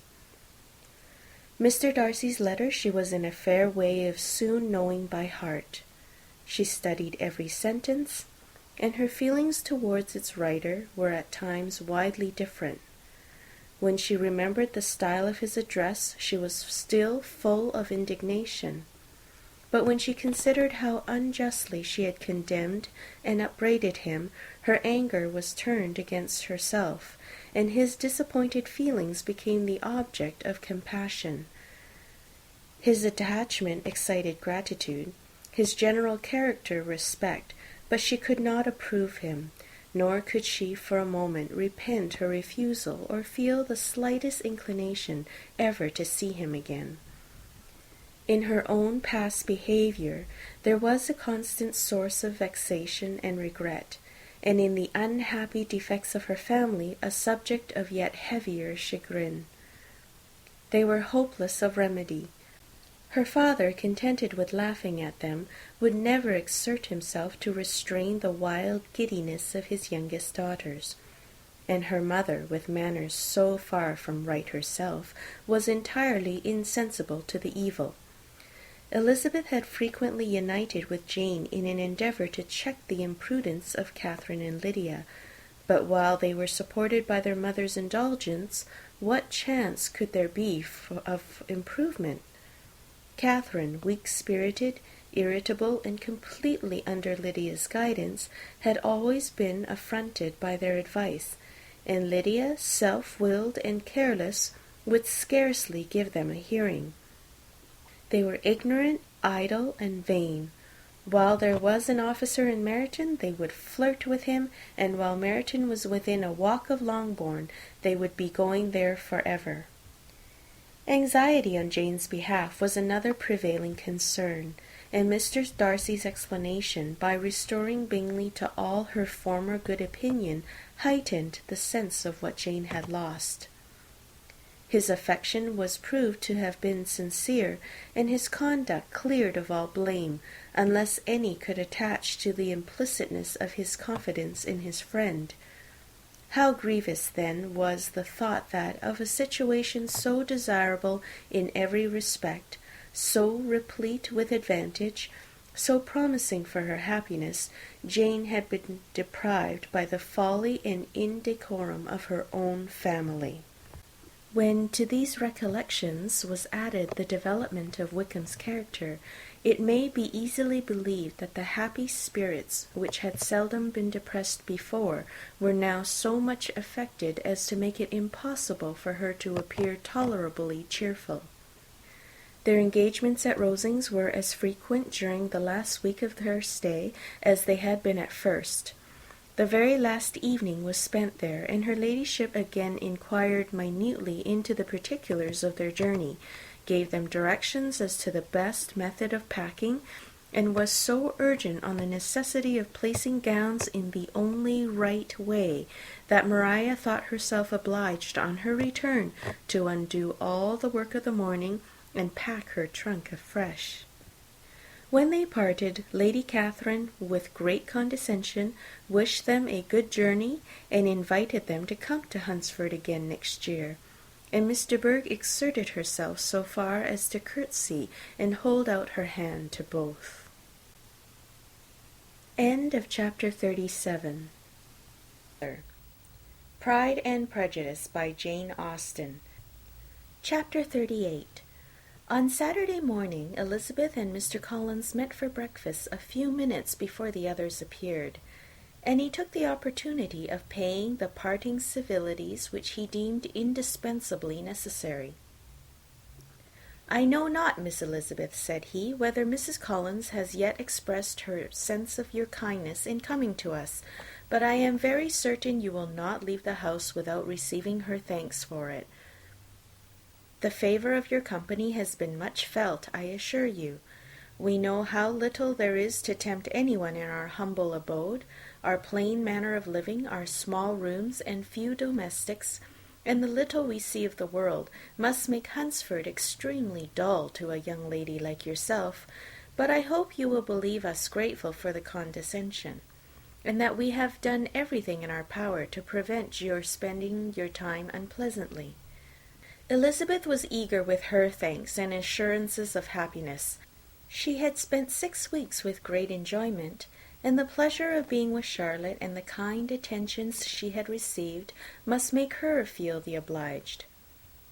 Mr. Collins was gratified, and with more smiling solemnity replied, "It gives me great pleasure to hear that you have passed your time not disagreeably. We have certainly done our best, and most fortunately having it in our power to introduce you to very superior society, and from our connections with Rosings, the frequent means of varying the humble home scene, I think we may flatter ourselves that your Hunsford visit cannot have been entirely irksome. Our situation with regard to Lady Catherine's family is indeed the sort of extraordinary advantage and blessing which few can boast. You see on what a footing we are. You see how continually we are engaged there. In truth, I must acknowledge that with all the disadvantages of this humble parsonage, I should not think anyone abiding in it an object of compassion, while they are sharers of our intimacy at Rosings." Words were insufficient for the elevation of his feelings, and he was obliged to walk about the room, while Elizabeth tried to unite civility and truth in a few short sentences. "You may, in fact, carry a very favourable report of us into Hertfordshire, my dear cousin. I flatter myself, at least, that you will be able to do so.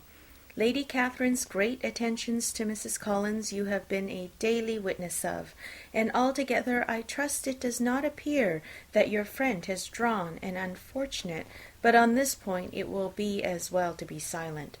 Only let me assure you, my dear Elizabeth, that I can from my heart most cordially wish you equal felicity in marriage, My dear Charlotte and I have but one mind and one way of thinking. There is in everything a most remarkable resemblance of character and ideas between us. We seem to have been designed for each other." Elizabeth could safely say that it was a great happiness where that was the case, and with equal sincerity could add that she firmly believed and rejoiced in his domestic comforts. She was not sorry, however, to have the recital of them interrupted by the lady from whom they sprang. Poor Charlotte! It was melancholy to leave her to such society. But she had chosen it with her eyes open, and though evidently regretting that her visitors were to go, she did not seem to ask for compassion. Her home and her housekeeping, her parish and her poultry, and all their dependent concerns had not yet lost their charms. At length the chaise arrived, the trunks were fastened on, the parcels placed within, and it was pronounced to be ready. After an affectionate parting between the friends, Elizabeth was attended to the carriage by Mr. Collins, and as they walked down the garden he was commissioning her with his best respects to all her family, not forgetting his thanks for the kindness he had received at Longbourn in the winter, and his compliments to Mr. and Mrs. Gardiner, though unknown. He then handed her in. Maria followed, and the door was on the point of being closed, when he suddenly reminded them, with some consternation, that they had hitherto forgotten to leave any messages for the ladies at Rosings. "But," he added, "you will of course wish to have your humble respects delivered to them, with your grateful thanks for their kindness to you while you have been here." Elizabeth made no objection. The door was then allowed to be shut, and the carriage drove off. "Good gracious!" cried Maria, after a few minutes' silence. "It seems but a day or two since we first came, and yet how many things have happened!" "A great many indeed," said her companion with a sigh. "We have dined 9 times at Rosings, besides drinking tea there twice. How much I shall have to tell!" Elizabeth added privately, "and how much I shall have to conceal." Their journey was performed without much conversation or any alarm, and within 4 hours of their leaving Hunsford they reached Mr. Gardiner's house, where they were to remain a few days. Jane looked well, and Elizabeth had little opportunity of studying her spirits amidst the various engagements which the kindness of her aunt had reserved for them.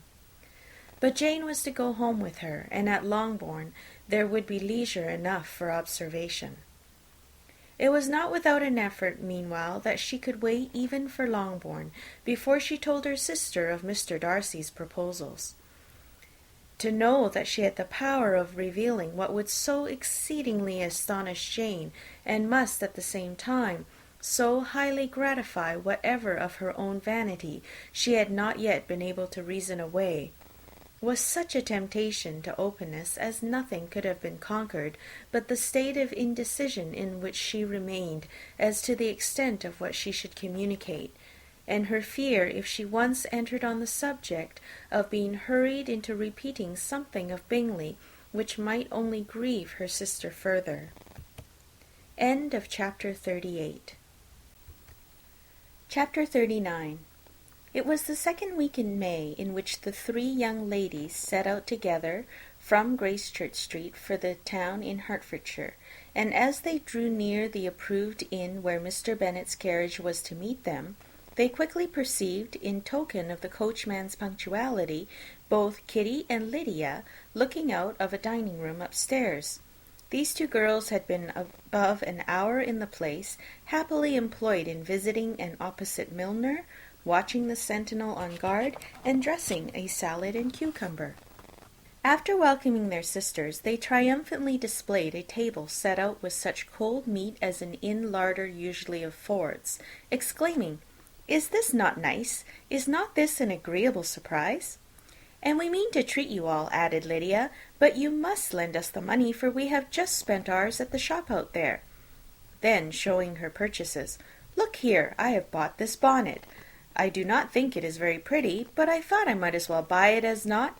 I shall pull it to pieces as soon as I get home, and see if I can make it up any better." And when her sisters abused it as ugly, she added, with perfect unconcern, "Oh, but there were 2 or 3 much uglier in the shop, and when I have bought some prettier coloured satin to trim it with, fresh, I think it will be very tolerable.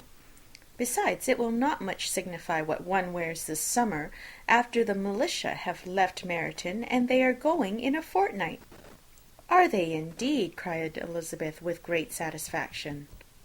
"They are going to be encamped near Brighton, and I do so want papa to take us there for the summer. It would be such a delicious scheme, and I dare say would cost hardly anything at all. Mamma would like to go too, of all things. Only think what a miserable summer else we shall have." Yes, thought Elizabeth, that would be a delightful scheme indeed, and completely do for us at once. Good heaven! Brighton and a whole campful of soldiers, to us who have been overset already by one poor regiment of militia, and the monthly balls of Meryton.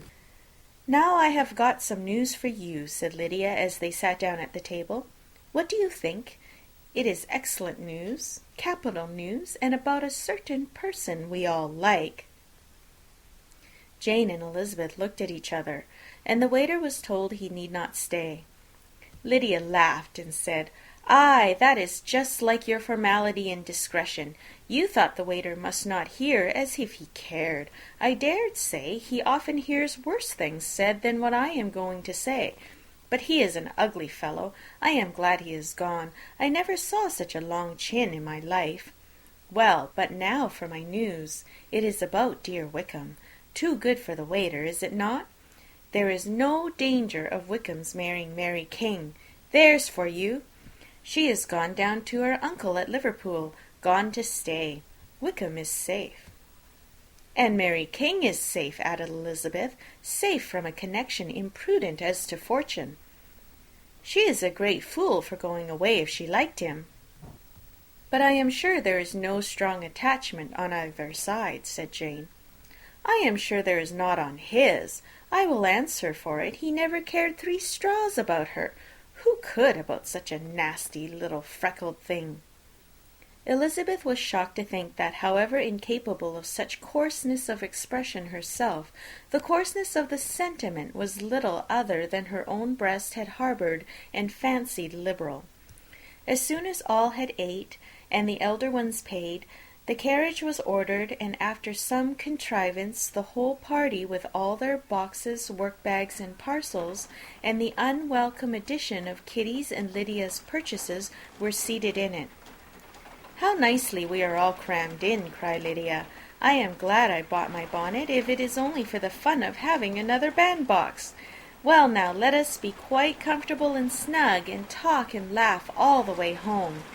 And in the first place, let us hear what has happened to you all since you went away. Have you seen any pleasant men? Have you had any flirting? I was in great hopes that one of you would have got a husband before you came back. Jane will be quite an old maid soon, I declare. She is almost 23. Lord, how ashamed I should be of not being married before 23. My Aunt Phillips wants you so to get husbands, you can't think. She says Lizzie had better have taken Mr. Collins, and I do not think there would have been any fun in it. Lord, how I should like to be married before any of you, and then I would chaperone you about to all the balls. Dear me, we had such a good piece of fun the other day at Colonel Foster's.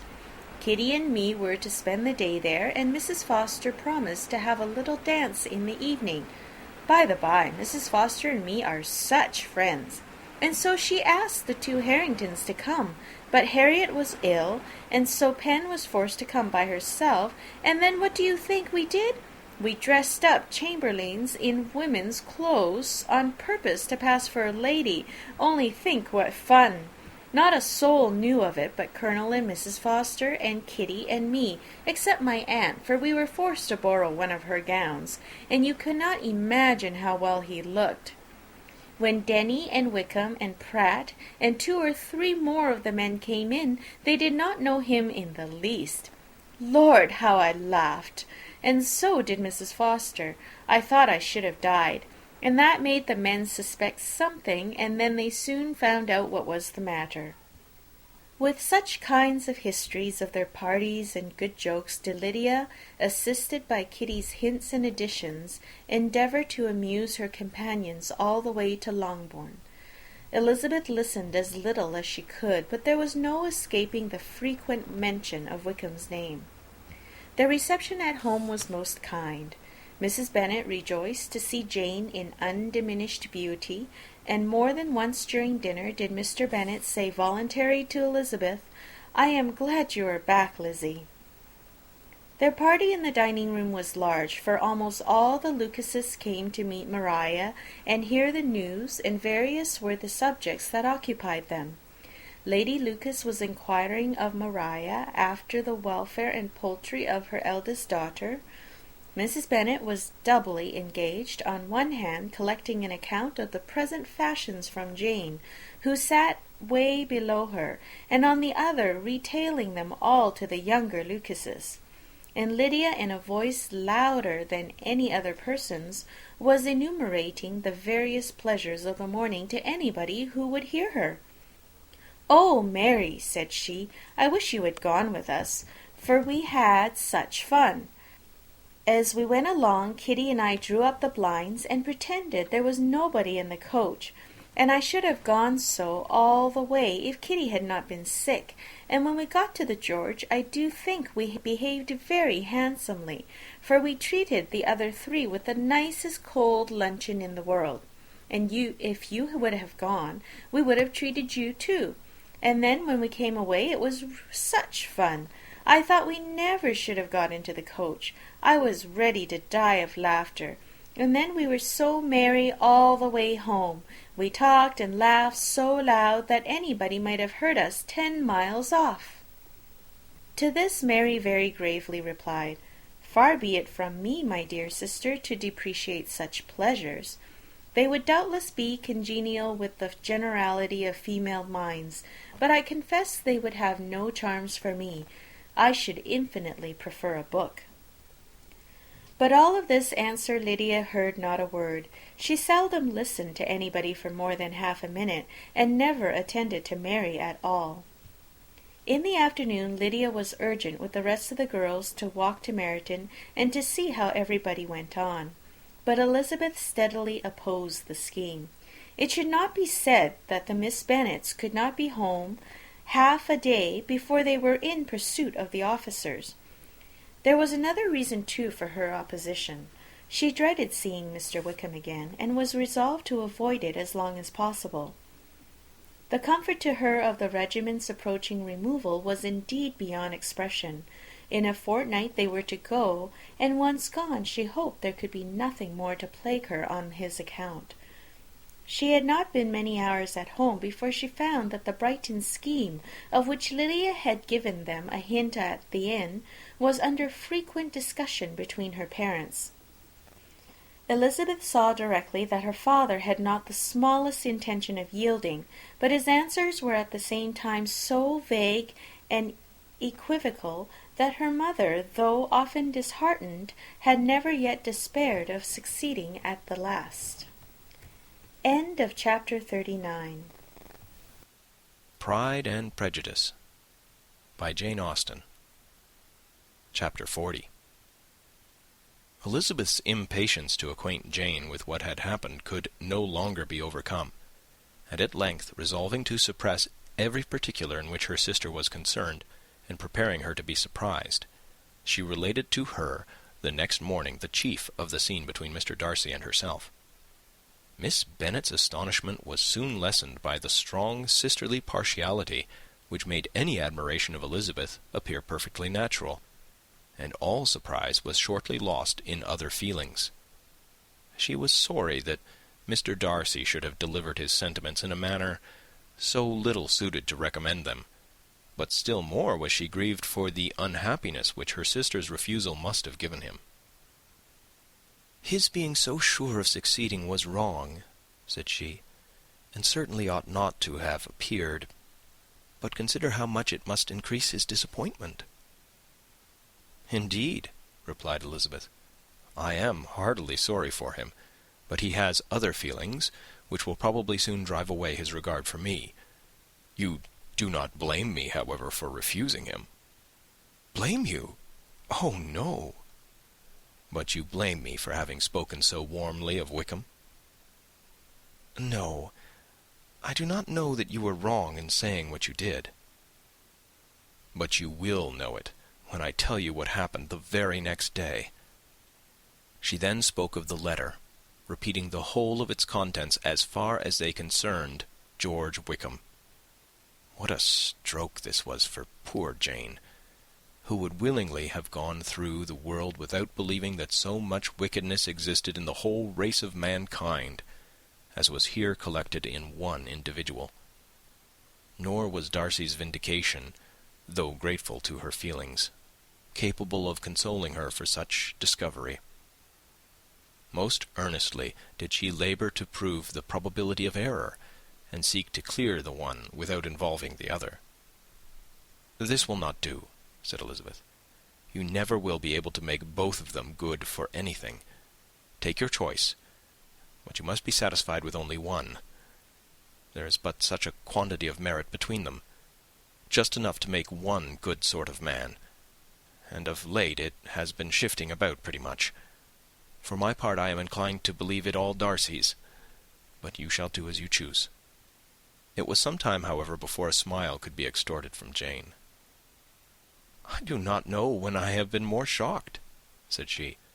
"Wickham, so very bad! It is almost past belief. And poor Mr. Darcy! Dear Lizzie, only consider what he must have suffered. Such a disappointment, and with the knowledge of your ill opinion, too. And having to relate such a thing of his sister, it is really too distressing. I am sure you must feel it so." "Oh, no, my regret and compassion are all done away by seeing you so full of both. I know you will do him such ample justice that I am growing every moment more unconcerned and indifferent. Your profusion makes me saving, and if you lament over him much longer, my heart will be as light as a feather." "Poor Wickham! There is such an expression of goodness in his countenance, such an openness and gentleness in his manner." There certainly was some great mismanagement in the education of those two young men. One has got all the goodness, and the other all the appearance of it. "I never thought Mr. Darcy so deficient in the appearance of it as you used to do." "And yet I meant to be uncommonly clever in taking so decided a dislike to him, without any reason. It is such a spur to one's genius, such an opening for wit, to have a dislike of that kind. One may be continually abusive without saying anything just, but one cannot always be laughing at a man without now and then stumbling on something witty." "Lizzie, when you first read that letter, I am sure you could not treat the matter as you do now." "Indeed, I could not. I was uncomfortable enough, I may say unhappy, and with no one to speak to about what I felt. No Jane to comfort me and say that I had not been so very weak and vain and nonsensical as I knew I had. Oh, how I wanted you!" "How unfortunate that you should have used such very strong expressions in speaking of Wickham to Mr. Darcy, for now they do appear wholly undeserved." "Certainly. But the misfortune of speaking with bitterness is a most natural consequence of the prejudices I had been encouraging. There is one point on which I want your advice. I want to be told whether I ought, or ought not, to make our acquaintances in general understand Wickham's character." Miss Bennet paused a little, and then replied, "Surely there can be no occasion for exposing him so dreadfully. What is your opinion?" that it ought not to be attempted. Mr. Darcy has not authorized me to make his communication public. On the contrary, every particular relative to his sister was meant to be kept as much as possible to myself. And if I endeavour to undeceive people as to the rest of his conduct, who will believe me?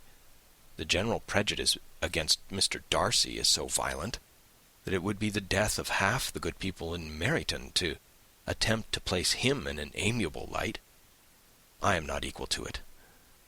Wickham will soon be gone, and therefore it will not signify to anyone here what he really is. Some time hence it will be all found out, and we may laugh at their stupidity in not knowing it before. At present, I will say nothing about it. You are quite right. To have his errors made public might ruin him for ever. He is now, perhaps, sorry for what he has done, and anxious to re-establish a character. We must not make him desperate." The tumult of Elizabeth's mind was allayed by this conversation. She had got rid of 2 of the secrets which had weighed on her for a fortnight, and was certain of a willing listener in Jane, whenever she might wish to talk again of either. But there was still something lurking behind, of which prudence forbade the disclosure. She dared not relate the other half of Mr. Darcy's letter, nor explain to her sister how sincerely she had been valued by her friend. Here was knowledge in which no one could partake, and she was sensible that nothing less than a perfect understanding between the parties could justify her in throwing off this last encumbrance of mystery. "And then," said she, "if that very improbable event should ever take place, I shall merely be able to tell what Bingley may tell in a much more agreeable manner himself. The liberty of communication cannot be mine till it has lost all its value." She was now, on being settled at home, at leisure to observe the real state of her sister's spirits. Jane was not happy. She still cherished a very tender affection for Bingley. Having never even fancied herself in love before, her regard had all the warmth of first attachment, and, from her age and disposition, greater steadiness than most first attachments often boast. And so fervently did she value his remembrance, and prefer him to every other man, that all her good sense, and all her attention to the feelings of her friends, were requisite to check the indulgence of those regrets which must have been injurious to her own health and their tranquillity. "Well, Lizzy," said Mrs. Bennet one day, "what is your opinion now of this sad business of Jane's? For my part, I am determined never to speak of it again to anybody. I told my sister Phillips so the other day, but I cannot find out that Jane saw anything of him in London. Well, he is a very undeserving young man, and I do not suppose there's the least chance in the world of her ever getting him now. There is no talk of his coming to Netherfield again in the summer, and I have inquired of everybody, too, who is likely to know." "I do not believe he will ever live at Netherfield any more." "Oh, well, it is just as he chooses. Nobody wants him to come, though I shall always say he used my daughter extremely ill, and if I was her, I would not have put up with it. Well, my comfort is, I am sure Jane will die of a broken heart, and then he will be sorry for what he has done." But as Elizabeth could not receive comfort from any such expectation, she made no answer. "Well, Lizzy," continued her mother soon afterwards, "and so the Collinses live very comfortably, do they? Well, well, I only hope it will last. And what sort of table do they keep? Charlotte is an excellent manager, I dare say. If she is half as sharp as her mother, she is saving enough. There is nothing extravagant in their house, I dare say." "No, nothing at all." "A great deal of good management, depend upon it. Yes, yes. They will take care not to outrun their income. They will never be distressed for money. Well, much good may it do them. And so I suppose they often talk of having long borne when your father is dead. They look upon it quite as their own, I dare say, whenever that happens." It was a subject which they could not mention before me. "No, it would have been strange if they had, but I make no doubt they often talk of it between themselves. Well, if they can be easy with an estate that is not lawfully their own, so much the better. I should be ashamed of having one that was only entailed on me." End of chapter 40. Chapter 41. The first week of their return was soon gone. The second began. It was the last of the regiment's stay in Meryton, and all the young ladies in the neighbourhood were drooping apace. The dejection was almost universal. The elder Miss Bennets alone were still able to eat, drink, and sleep, and pursue the usual course of their employments. Very frequently were they reproached for this insensibility by Kitty and Lydia, whose own misery was extreme, and who could not comprehend such hard-heartedness in any of the family. "Good heaven, what is to become of us? What are we to do?" would they often exclaim in the bitterness of woe. "How can you be smiling so, Lizzie?" Their affectionate mother shared all their grief. She remembered what she had herself endured on a similar occasion 25 years ago. "I am sure," said she, "I cried for 2 days together when Colonel Miller's regiment went away. I thought I should have broken my heart." "I am sure I shall break mine," said Lydia. "If one could but go to Brighton," observed Mrs. Bennet. "Oh, yes, if one could but go to Brighton. But papa is so disagreeable. A little sea-bathing would set me up forever. And my Aunt Phillips is sure it would do me a great deal of good," added Kitty. Such were the kind of lamentations resounding perpetually through Longbourn House. Elizabeth tried to be diverted by them, but all sense of pleasure was lost in shame. She felt anew the justice of Mr. Darcy's objections, and never had she been so much disposed to pardon his interference in the views of his friend. But the gloom of Lydia's prospect was shortly cleared away, for she received an invitation from Mrs. Forster, the wife of the colonel of the regiment, to accompany her to Brighton. This invaluable friend was a very young woman, and very lately married. A resemblance in good humour and good spirits had recommended her and Lydia to each other, and out of their 3 months' acquaintance they had been intimate too.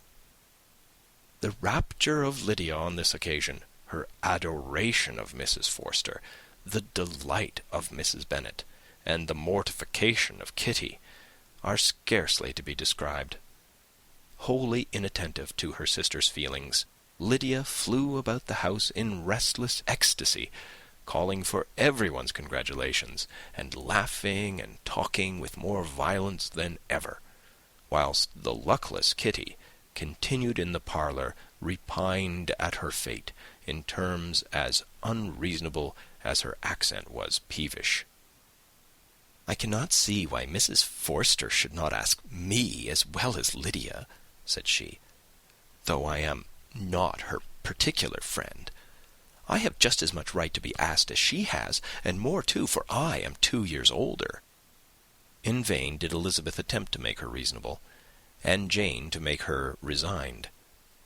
As for Elizabeth herself, this invitation was so far from exciting in her the same feelings as in her mother and Lydia, that she considered it as the death warrant of all possibility of common sense for the latter, and detestable as such a step must make her were it known, she could not help secretly advising her father not to let her go. She represented to him all the improprieties of Lydia's general behaviour, the little advantage she could derive from the friendship of such a woman as Mrs. Forster, and the probability of her being yet more imprudent with such a companion at Brighton, where the temptations must be greater than at home. He heard her attentively, and then said, "Lydia will never be easy until she has exposed herself in some public place or other. and we can never expect her to do it with so little expense or inconvenience to her family as under the present circumstances." "If you were aware," said Elizabeth, "of the very great disadvantage to us all which must arise from the public notice of Lydia's unguarded and imprudent manner, nay, which has already arisen from it, I am sure you would judge differently in the affair." "Already arisen?" repeated Mr. Bennet. "What, has she frightened away some of your lovers? Poor little Lizzie! But do not be cast down. Such squeamish youths as cannot bear to be connected with a little absurdity are not worth a regret. Come, let me see the list of pitiful fellows who have been kept aloof by Lydia's folly." "Indeed, you are mistaken. I have no such injuries to resent. It is not of particular, but of general evils which I am now complaining. Our importance, our respectability in the world must be affected by the wild volatility, the assurance and disdain of all restraint which mark Lydia's character. Excuse me, for I must speak plainly. If you, my dear father, will not take the trouble of checking her exuberant spirits, and of teaching her that her present pursuits are not to be the business of her life, she will soon be beyond the reach of amendment. Her character will be fixed, and she will at 16 be the most determined flirt that ever made herself or her family ridiculous. A flirt, too, in the worst and meanest degree of flirtation, without any attraction beyond youth and a tolerable person, and, from the ignorance and emptiness of her mind, wholly unable to ward off any portion of that universal contempt which her rage for admiration will excite.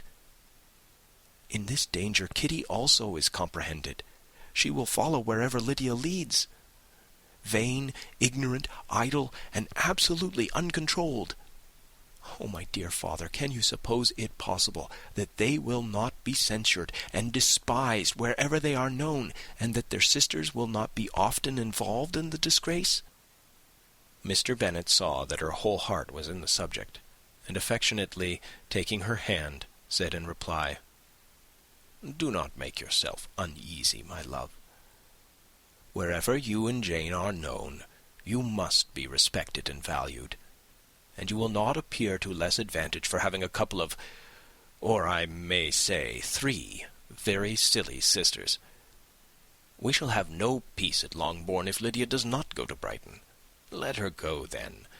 Colonel Forster is a sensible man, and will keep her out of any real mischief, and she is luckily too poor to be an object of prey to anybody. At Brighton she will be of less importance even as a common flirt than she has been here. The officers will find women better worth their notice. Let us hope, therefore, that her being there may teach her her own insignificance.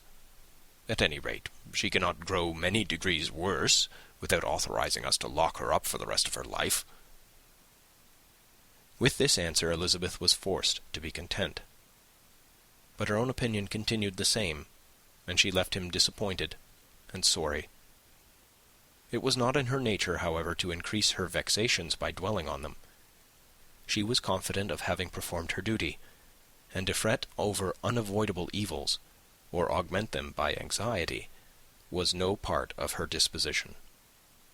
Had Lydia and her mother known the substance of her conference with her father, their indignation would hardly have found expression in their united volubility. In Lydia's imagination, a visit to Brighton comprised every possibility of earthly happiness. She saw, with the creative eye of fancy, the streets of that gay bathing-place covered with officers. She saw herself the object of attention to tens and to scores of them at present unknown. She saw all the glories of the camp, its tents stretched forth in beauteous uniformity of lines, crowded with the young and the gay, and dazzling with scarlet. And to complete the view, she saw herself seated beneath a tent, tenderly flirting with at least 6 officers at once. Had she known her sister sought to tear her from such prospects and such realities as these, what would have been her sensations? They could have been understood only by her mother, who might have felt nearly the same. Lydia's going to Brighton was all that consoled her for her melancholy conviction of her husband's never intending to go there himself. But they were entirely ignorant of what had passed, and their raptures continued, with little intermission, to the very day of Lydia's leaving home. Elizabeth was now to see Mr. Wickham for the last time. Having been frequently in company with him since her return, agitation was pretty well over. The agitations of formal partiality entirely so. She had even learnt to detect in the very gentleness which had first delighted her an affectation and a sameness to disgust and weary. In his present behaviour to herself, moreover, she had a fresh source of displeasure, for the inclination he soon testified of renewing those intentions which had marked the early part of their acquaintance could only serve, after what had since passed, to provoke her. She lost all concern for him in finding herself thus selected as the object of such idle and frivolous gallantry, and while she steadily repressed it, could not but feel the reproof contained in his believing that however long and for whatever cause his attentions had been withdrawn, her vanity would be gratified and her preference secured at any time by their renewal. On the very last day of the regiment's remaining at Meryton, he dined, with other of the officers, at Longbourn, and so little was Elizabeth disposed to part from him in good humour, that on his making some inquiry as to the manner in which her time had passed at Hunsford, she mentioned Colonel Fitzwilliam's and Mr. Darcy's having both spent 3 weeks at Rosings, and asked him if he was acquainted with the former.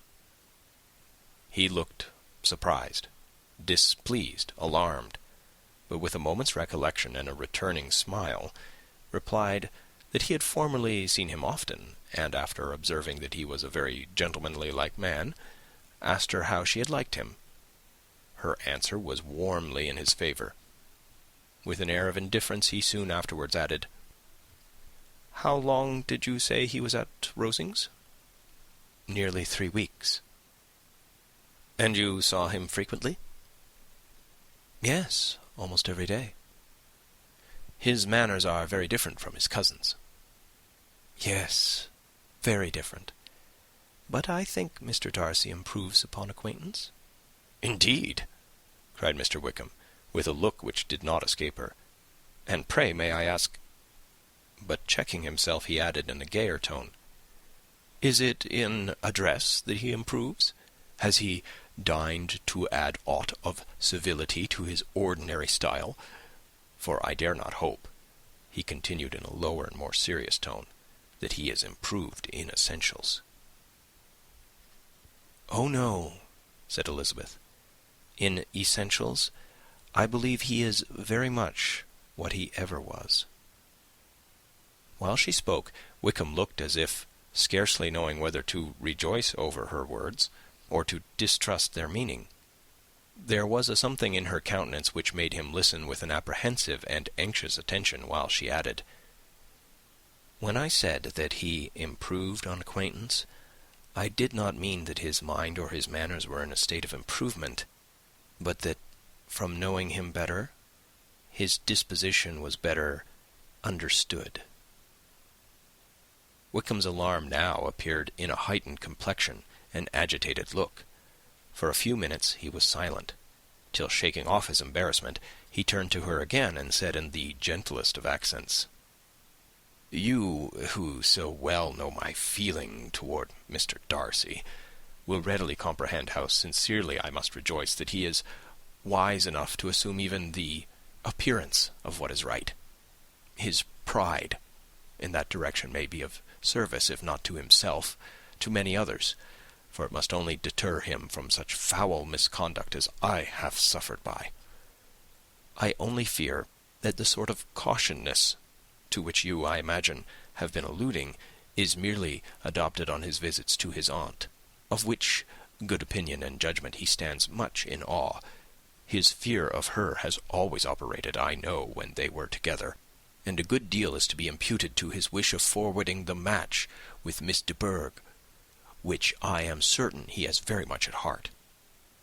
Elizabeth could not repress a smile at this, but she answered only by a slight inclination of the head. She saw that he wanted to engage her on the old subject of his grievances, and she was in no humour to indulge him. The rest of the evening passed with the appearance, on his side, of useful cheerfulness, but with no further attempt to distinguish Elizabeth, and they parted at last with mutual civility, and possibly a mutual desire of never meeting again. When the party broke up, Lydia returned with Mrs. Forster to Meryton, from whence they were to set out early the next morning. The separation between her and her family was rather noisy than pathetic.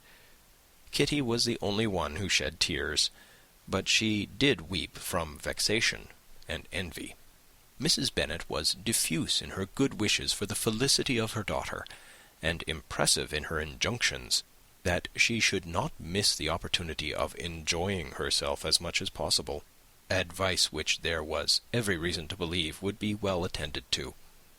And in the clamorous happiness of Lydia herself, in bidding farewell, the more gentle adieus of her sisters were uttered without being heard. End of chapter 41. Pride and Prejudice by Jane Austen, chapters 42 and 43. Chapter 42. Had Elizabeth's opinion been all drawn from her own family, she could not have formed a very pleasing opinion of conjugal felicity or domestic comfort.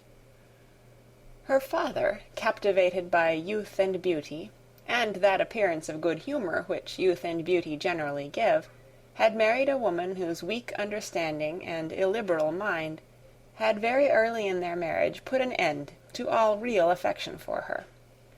Respect, esteem, and confidence had vanished forever, and all his views of domestic happiness were overthrown. But Mr. Bennet was not of a disposition to seek comfort for the disappointment which his own imprudence had brought on, in any of those pleasures which too often console the unfortunate for their folly or their vice. He was fond of the country and of books, and from these tastes had arisen his principal enjoyments.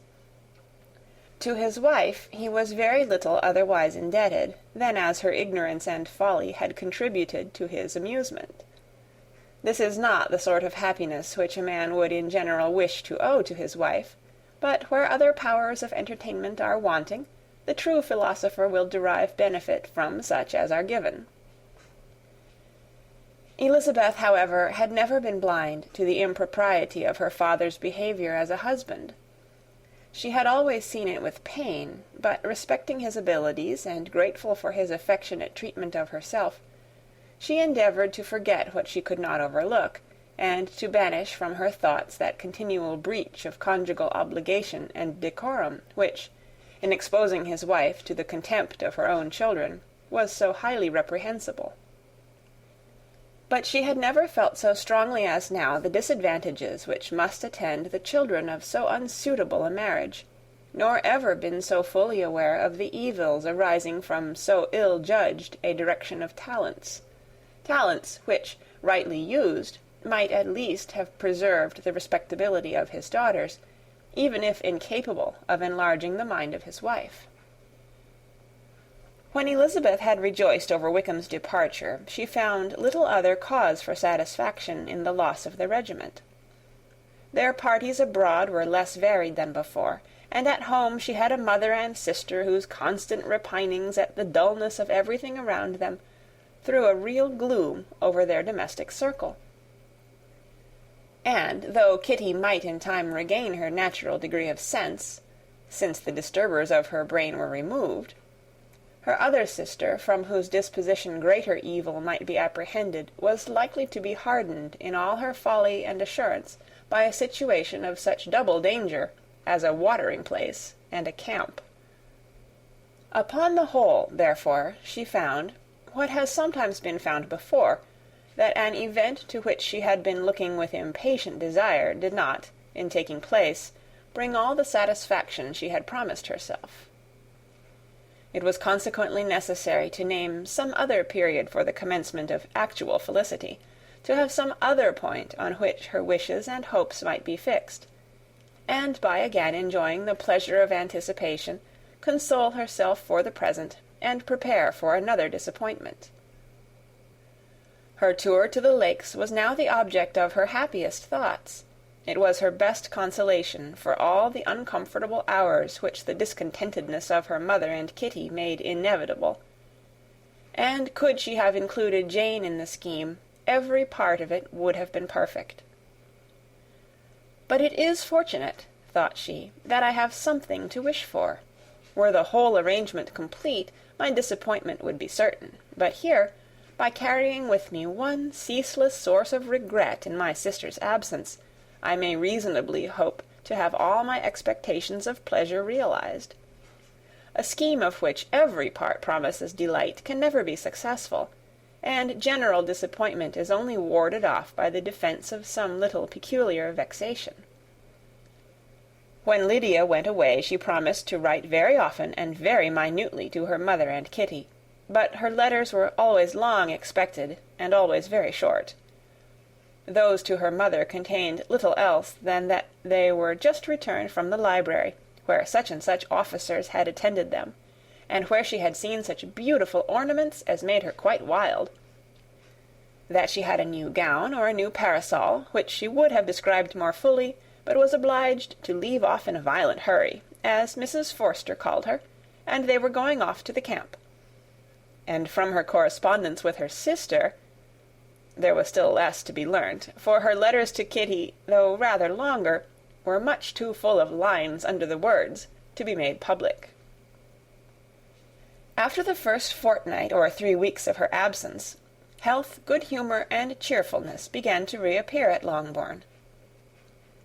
Everything wore a happier aspect. The families who had been in town for the winter came back again, and summer finery and summer engagements arose.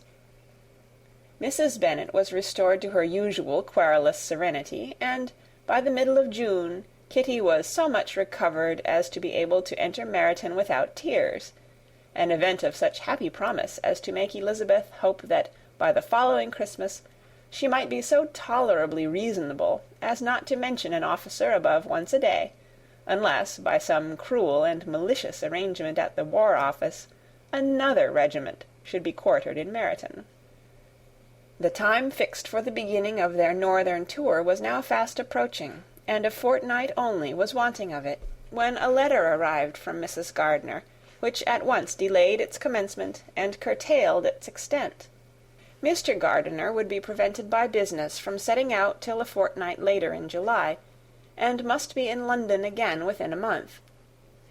And as that left too short a period for them to go so far and see so much as they had proposed, or at least to see it with the leisure and comfort they had built on, they were obliged to give up the lakes and substitute a more contracted tour, and, according to the present plan, were to go no farther northwards than Derbyshire.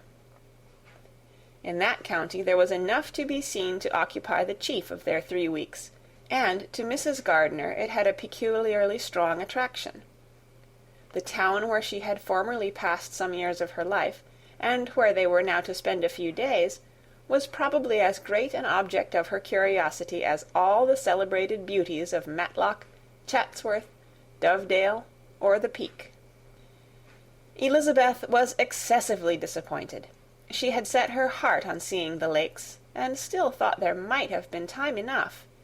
But it was her business to be satisfied, and certainly her temper to be happy, and all was soon right again. With the mention of Derbyshire there were many ideas connected. It was impossible for her to see the word without thinking of Pemberley and its owner.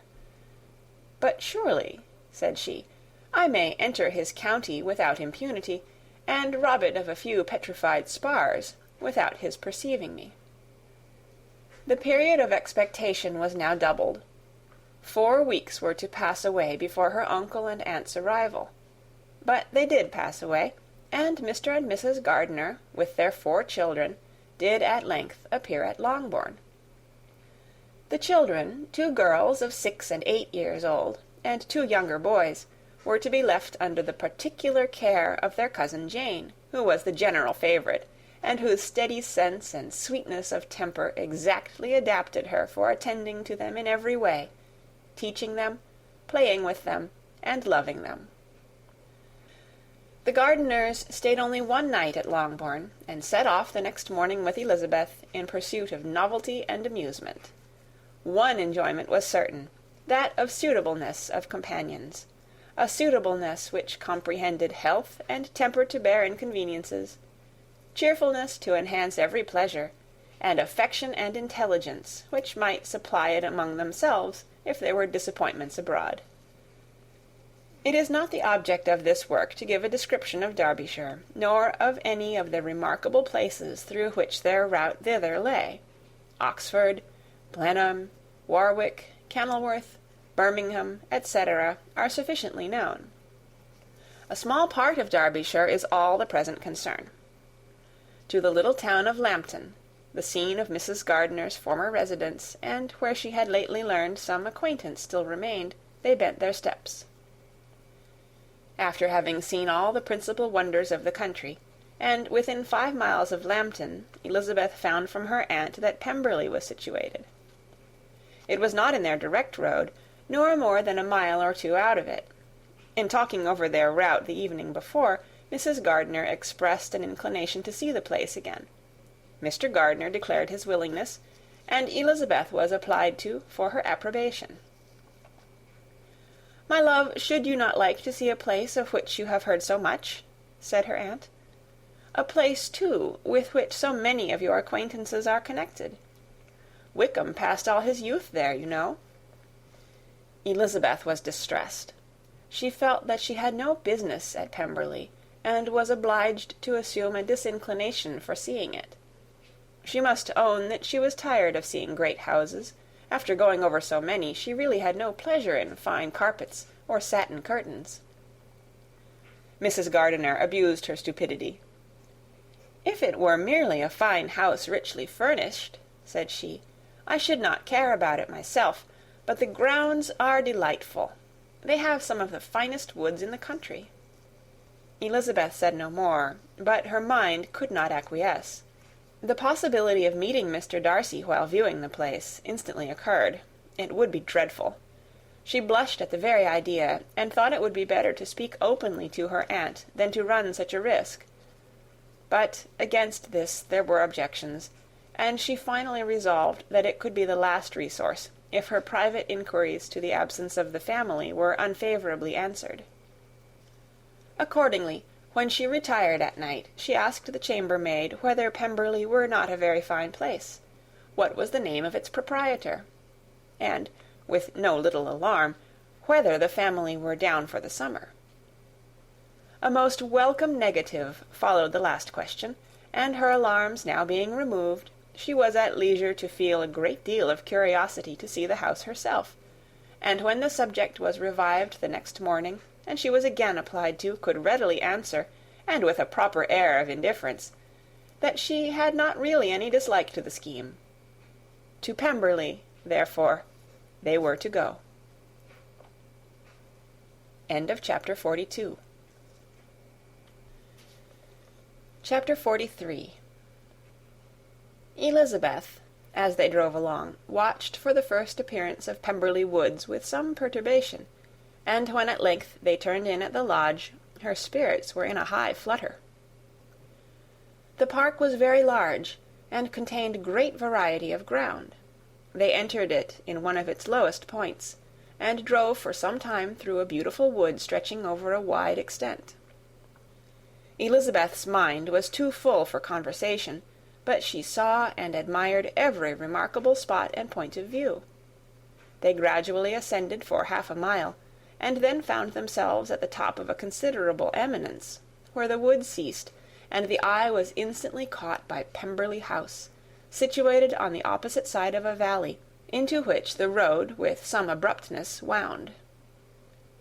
It was a large, handsome stone building, standing well on rising ground, and backed by a ridge of high woody hills, and in front a stream of some natural importance was swelled into greater, but without any artificial appearance. Its banks were neither formal nor falsely adorned. Elizabeth was delighted. She had never seen a place for which nature had done more, or where natural beauty had been so little counteracted by an awkward taste. They were all of them warm in their admiration, and at that moment she felt that to be mistress of Pemberley might be something. They descended the hill, crossed the bridge, and drove to the door, and, while examining the nearer aspect of the house, all her apprehension of meeting its owner returned. She dreaded lest the chambermaid had been mistaken. On applying to see the place, they were admitted into the hall, and Elizabeth, as they waited for the housekeeper, had leisure to wonder at her being where she was. The housekeeper came, a respectable-looking elderly woman, much less fine and more civil than she had any notion of finding her. They followed her into the dining-parlour. It was a large, well-proportioned room, handsomely fitted up. Elizabeth, after slightly surveying it, went to a window to enjoy its prospect. The hill, crowned with wood, which they had descended, receiving increased abruptness from the distance, was a beautiful object.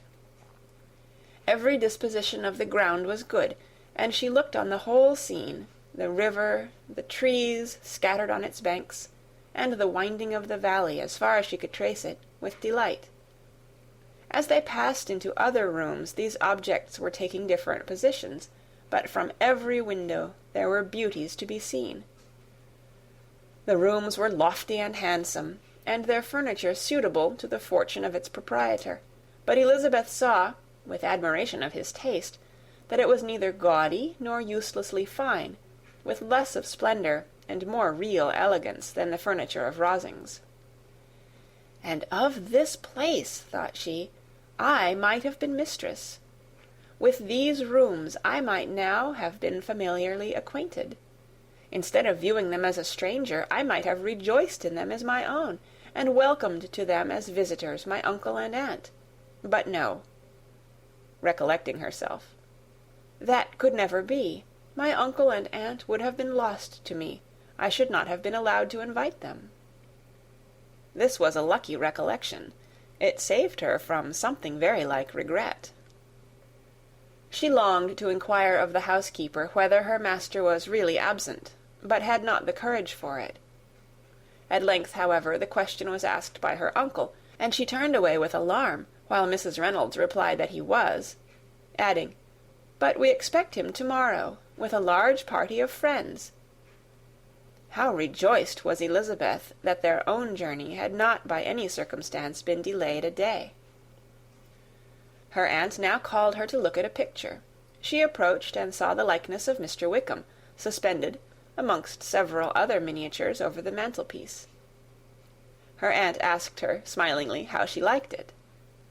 The housekeeper came forward and told them it was a picture of a young gentleman, the son of her late master's steward, who had been brought up by him at his own expense.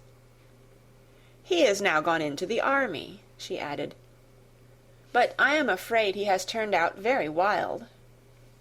Mrs. Gardiner looked at her niece with a smile, but Elizabeth could not return it. "And that," said Mrs. Reynolds, pointing to another of the miniatures, "is my master, and very like him. It was drawn at the same time as the other, about 8 years ago." "I have heard much of your master's fine person," said Mrs. Gardiner, looking at the picture. "It is a handsome face, but, Lizzie, you can tell us whether it is like or not." Mrs. Reynolds' respect for Elizabeth seemed to increase on this intimation of her knowing her master. "Does that young lady know Mr. Darcy?" Elizabeth coloured and said, "A little." "And do you not think him a very handsome gentleman, ma'am?" "Yes, very handsome." "I am sure I know none so handsome, but in the gallery upstairs you will see a finer, larger picture of him than this. This room was my late master's favourite room, and these miniatures are just as they used to be then. He was very fond of them." This accounted to Elizabeth for Mr. Wickham's being among them. Mrs. Reynolds then directed their attention to one of Miss Darcy, drawn when she was only 8 years old. "And is Miss Darcy as handsome as her brother?" said Mrs. Gardiner. Oh, yes, the handsomest young lady that ever was seen, and so accomplished. She plays and sings all day long. In the next room is a new instrument just come down for her, a present from my master. She comes here to-morrow with him." Mr. Gardiner, whose manners were very easy and pleasant, encouraged her communicativeness by his questions and remarks. Mrs. Reynolds, either by pride or attachment, had evidently great pleasure in talking of her master and his sister. "Is your master much at Pemberley in the course of the year?" "Not so much as I could wish, sir, but I dare say he may spend half his time here, and Miss Darcy is always down for the summer months." "Except," thought Elizabeth, "when she goes to Ramsgate." "If your master would marry, you might see more of him." "Yes, sir, but I do not know when that will be. I do not know who is good enough for him." Mr. and Mrs. Gardiner smiled. Elizabeth could not help saying, "It is very much to his credit, I am sure, that you should think so." "I say no more than the truth, and everybody will say that knows him," replied the other. Elizabeth thought this was going pretty far, and she listened with increasing astonishment as the housekeeper added, "I have never known a cross word from him in my life, and I have known him ever since he was 4 years old." This was praise, of all others most extraordinary, most opposite to her ideas. That he was not a good-tempered man had been her firmest opinion. Her keenest attention was awakened. She longed to hear more, and was grateful to her uncle for saying, "There are very few people of whom so much can be said. You are lucky in having such a master." "Yes, sir, I know I am. If I were to go through the world, I could not meet with a better. But I have always observed that they who are good-natured when children are good-natured when they grow up, and he was always the sweetest-tempered, most generous-hearted boy in the world." Elizabeth almost stared at her. "Can this be Mr. Darcy?" thought she. "His father was an excellent man," said Mrs. Gardiner. "Yes, ma'am, that he was indeed, and his son will be just like him, just as affable to the poor." Elizabeth listened, wondered, doubted, and was impatient for more. Mrs. Reynolds could interest her on no other point. She related the subjects of the pictures, the dimensions of the rooms, and the price of the furniture in vain. Mr. Gardiner, highly amused by the kind of family prejudice to which he attributed her excessive commendation of her master, soon led again to the subject, and she dwelt with energy on his many merits as they proceeded together up the great staircase. "He is the best landlord and the best master," said she, "that ever lived, not like the wild young men nowadays who think of nothing but themselves. There is not one of his tenants or servants but will give him a good name. Some people call him proud, but I am sure I never saw anything of it. To my fancy, it is only because he does not rattle away like other young men." "In what an amiable light does this place him," thought Elizabeth. "This fine account of him," whispered her aunt as they walked, "is not quite consistent with his behaviour to our poor friend. Perhaps we might be deceived. That is not very likely. Our authority was too good." On reaching the spacious lobby above, they were shown into a very pretty sitting-room, lately fitted up with greater elegance and lightness than the apartments below, and were informed that it was but just done to give pleasure to Miss Darcy, who had taken a liking to the room when last at Pemberley. "He is certainly a good brother," said Elizabeth, as she walked towards one of the windows.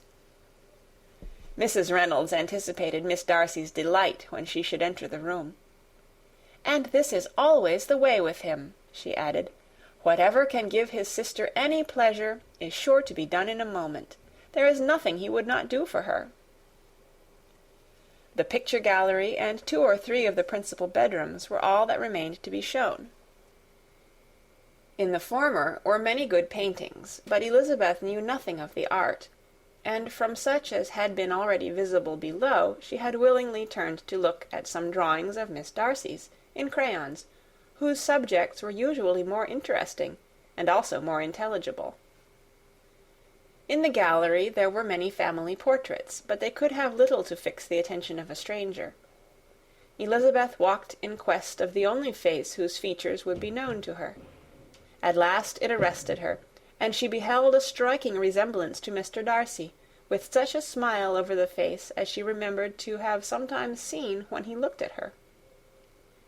She stood several minutes before the picture, in earnest contemplation, and returned to it again before they quitted the gallery.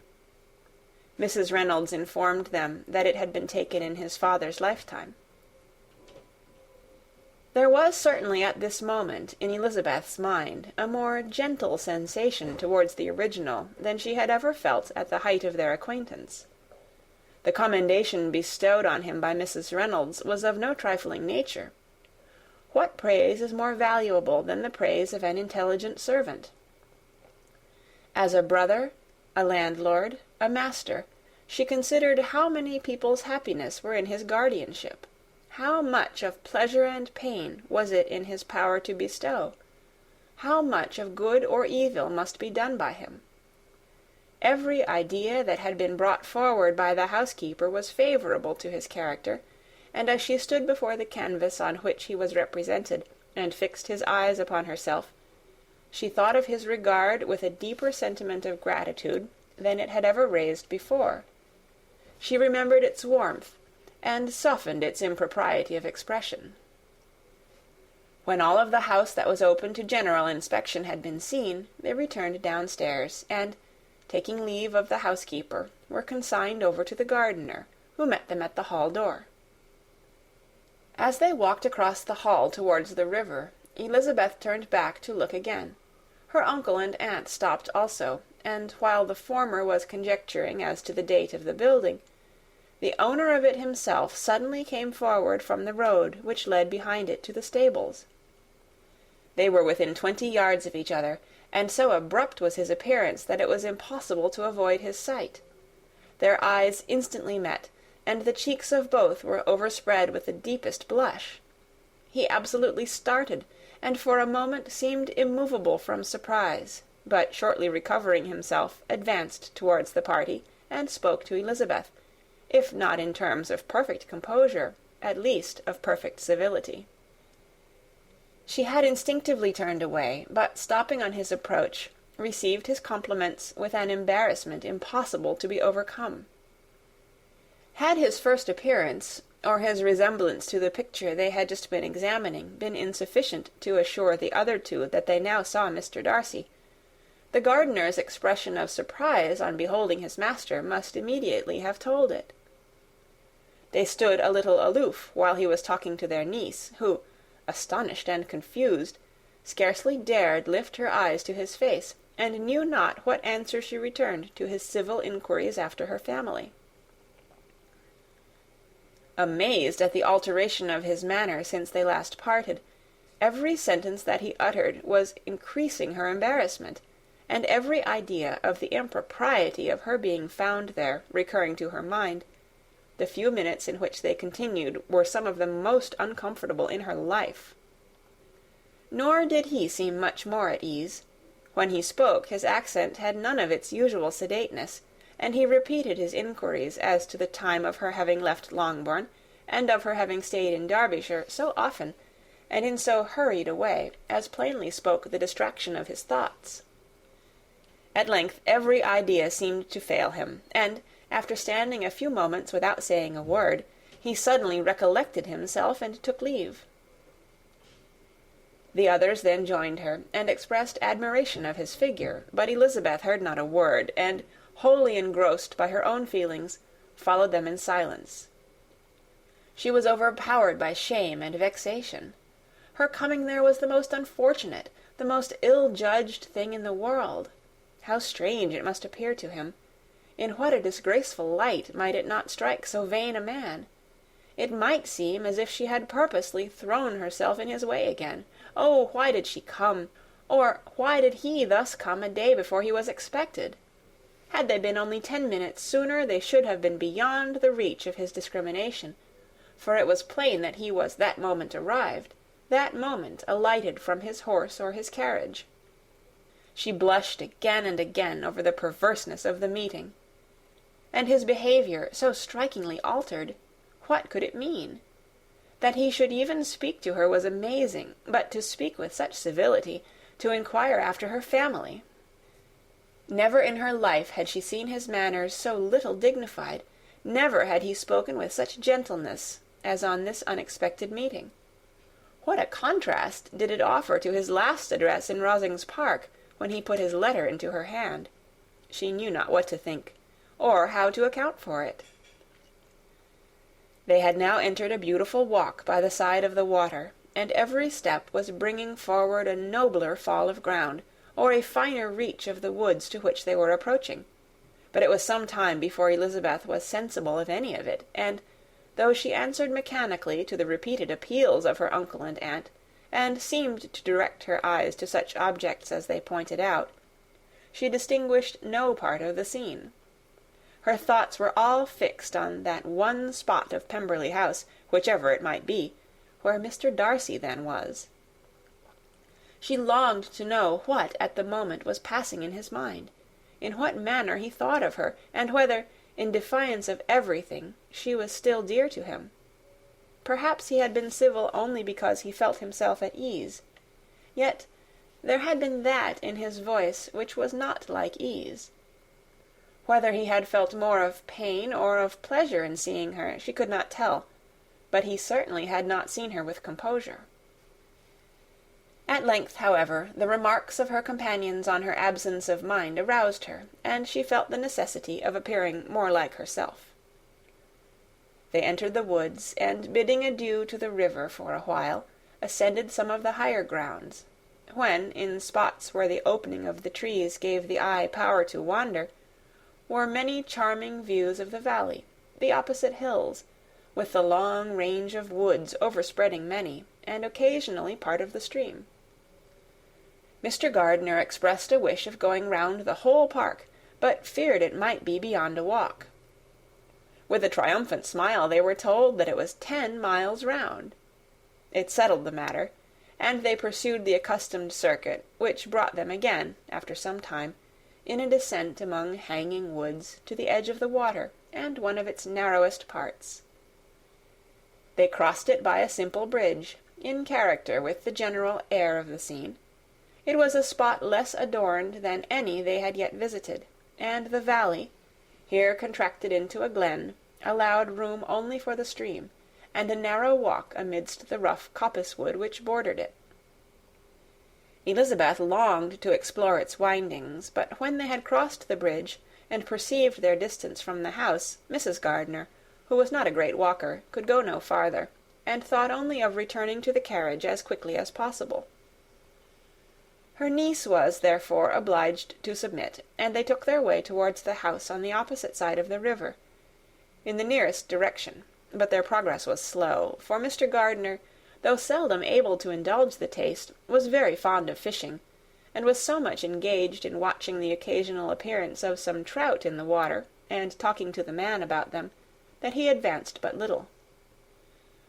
Whilst wandering on in this slow manner, they were again surprised, and Elizabeth's astonishment was quite equal to what it had been at first, by the sight of Mr. Darcy approaching them, and at no great distance. The walk here being less sheltered than on the other side, allowed them to see him before they met.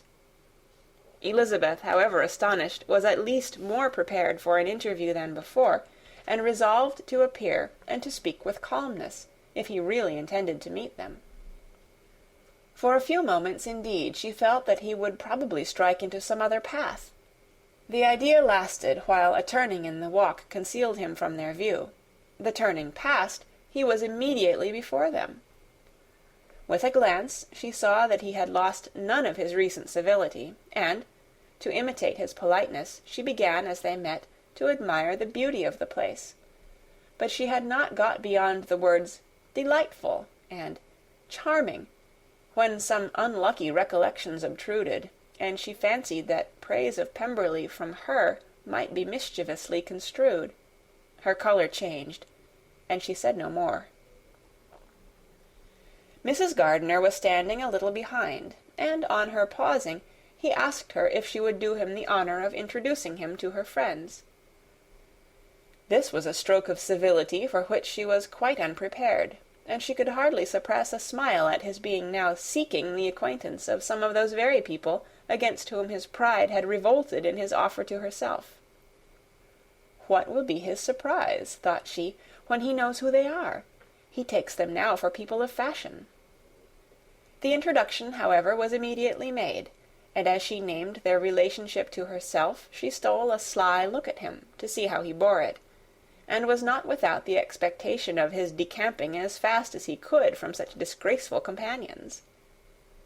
That he was surprised by the connection was evident. He sustained it, however, with fortitude, and so far from going away, turned back with them, and entered into conversation with Mr. Gardiner. Elizabeth could not but be pleased, could not but triumph.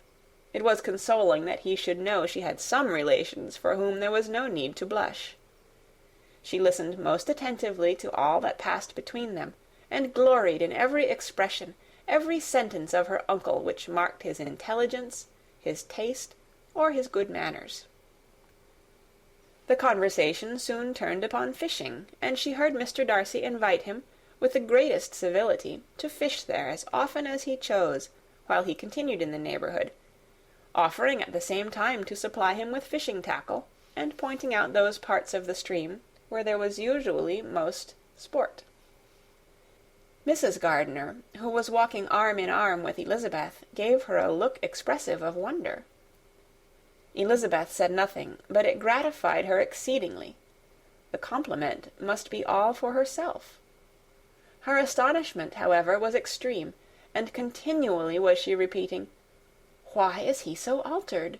From what can it proceed? It cannot be for me. It cannot be for my sake that his manners are thus softened. My reproofs at Hunsford could not work such a change as this. It is impossible that he should still love me." After walking some time in this way, the two ladies in front, the two gentlemen behind, on resuming their places, after descending to the brink of the river for the better inspection of some curious water-plant, there chanced to be a little alteration. It originated in Mrs. Gardiner, who, fatigued by the exercise of the morning, found Elizabeth's arm inadequate to her support, and consequently preferred her husband's. Mr. Darcy took her place by her niece, and they walked on together. After a short silence, the lady first spoke. She wished him to know that she had been assured of his absence before she came to the place, and accordingly began by observing that his arrival had been very unexpected. "For your housekeeper," she added, "informed us that you would certainly not be here till tomorrow, and, indeed, before we left Bakewell, we understood that you were not immediately expected in the country." He acknowledged the truth of it all, and said that business with his steward had occasioned his coming forward a few hours before the rest of the party with whom he had been travelling. "They will join me early tomorrow," he continued, "and among them are some who will claim an acquaintance with you, Mr. Bingley and his sisters." Elizabeth answered only by a slight bow. Her thoughts were instantly driven back to the time when Mr. Bingley's name had been the last mentioned between them, and, if she might judge by his complexion, his mind was not very differently engaged. "There is also one other person in the party," he continued after a pause, "who more particularly wishes to be known to you. Will you allow me, or do I ask too much, to introduce my sister to your acquaintance during your stay at Lambton?"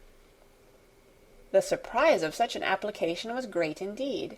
It was too great for her to know in what manner she acceded to it. She immediately felt that whatever desire Miss Darcy might have of being acquainted with her must be the work of her brother, and without looking farther, it was satisfactory. It was gratifying to know that his resentment had not made him think really ill of her. They now walked on in silence, each of them deep in thought. Elizabeth was not comfortable. That was impossible, but she was flattered and pleased. His wish of introducing his sister to her was a compliment of the highest kind. They soon outstripped the others, and when they had reached the carriage, Mr. and Mrs. Gardiner were 1/4 of a mile behind. He then asked her to walk into the house, but she declared herself not tired, and they stood together on the lawn. At such a time much might have been said, and silence was very awkward. She wanted to talk, but there seemed to be an embargo on every subject. At last she recollected that she had been travelling, and they talked of Matlock and Dovedale with great perseverance. Yet time and her aunt moved slowly, and her patience and her ideas were nearly worn out before the tete-a-tete was over. On Mr. and Mrs. Gardiner's coming up, they were all pressed to go into the house and take some refreshment, but this was declined, and they parted on each side with utmost politeness. Mr. Darcy handed the ladies into the carriage, and when it drove off, Elizabeth saw him walking slowly towards the house. The observations of her uncle and aunt now began, and each of them pronounced him to be infinitely superior to anything they had expected. "He is perfectly well behaved, polite, and unassuming," said her uncle. "There is something a little stately in him, to be sure," replied her aunt, "but it is confined to his air, and is not unbecoming. I can now say with the housekeeper that, though some people may call him proud, I have seen nothing of it. I was never more surprised than by his behaviour to us. It was more than civil, it was really attentive, and there was no necessity for such attention. His acquaintance with Elizabeth was very trifling." "To be sure, Lizzie," said her aunt, "he is not so handsome as Wickham, or rather, he has not Wickham's countenance, for his features are perfectly good. But how came you to tell me that he was so disagreeable?" Elizabeth excused herself as well as she could, said that she had liked him better when they had met in Kent than before, and that she had never seen him so pleasant as this morning. "But perhaps he may be a little whimsical in his civilities," replied her uncle. "Your great men often are, and therefore I shall not take him at his word, as he might change his mind another day and warn me off his grounds." Elizabeth felt that they had entirely misunderstood his character, but said nothing. "From what we have seen of him," continued Mrs. Gardiner, "I really should not have thought that he could have behaved in so cruel a way by anybody as he has done by poor Wickham. He has not an ill-natured look. On the contrary, there is something pleasing about his mouth when he speaks. And there is something of dignity in his countenance that would not give one an unfavourable idea of his heart. But, to be sure, the good lady who showed us his house did give him a most flaming character. I could hardly help laughing aloud sometimes. But he is a liberal master, I suppose, and that, in the eye of a servant, comprehends every virtue."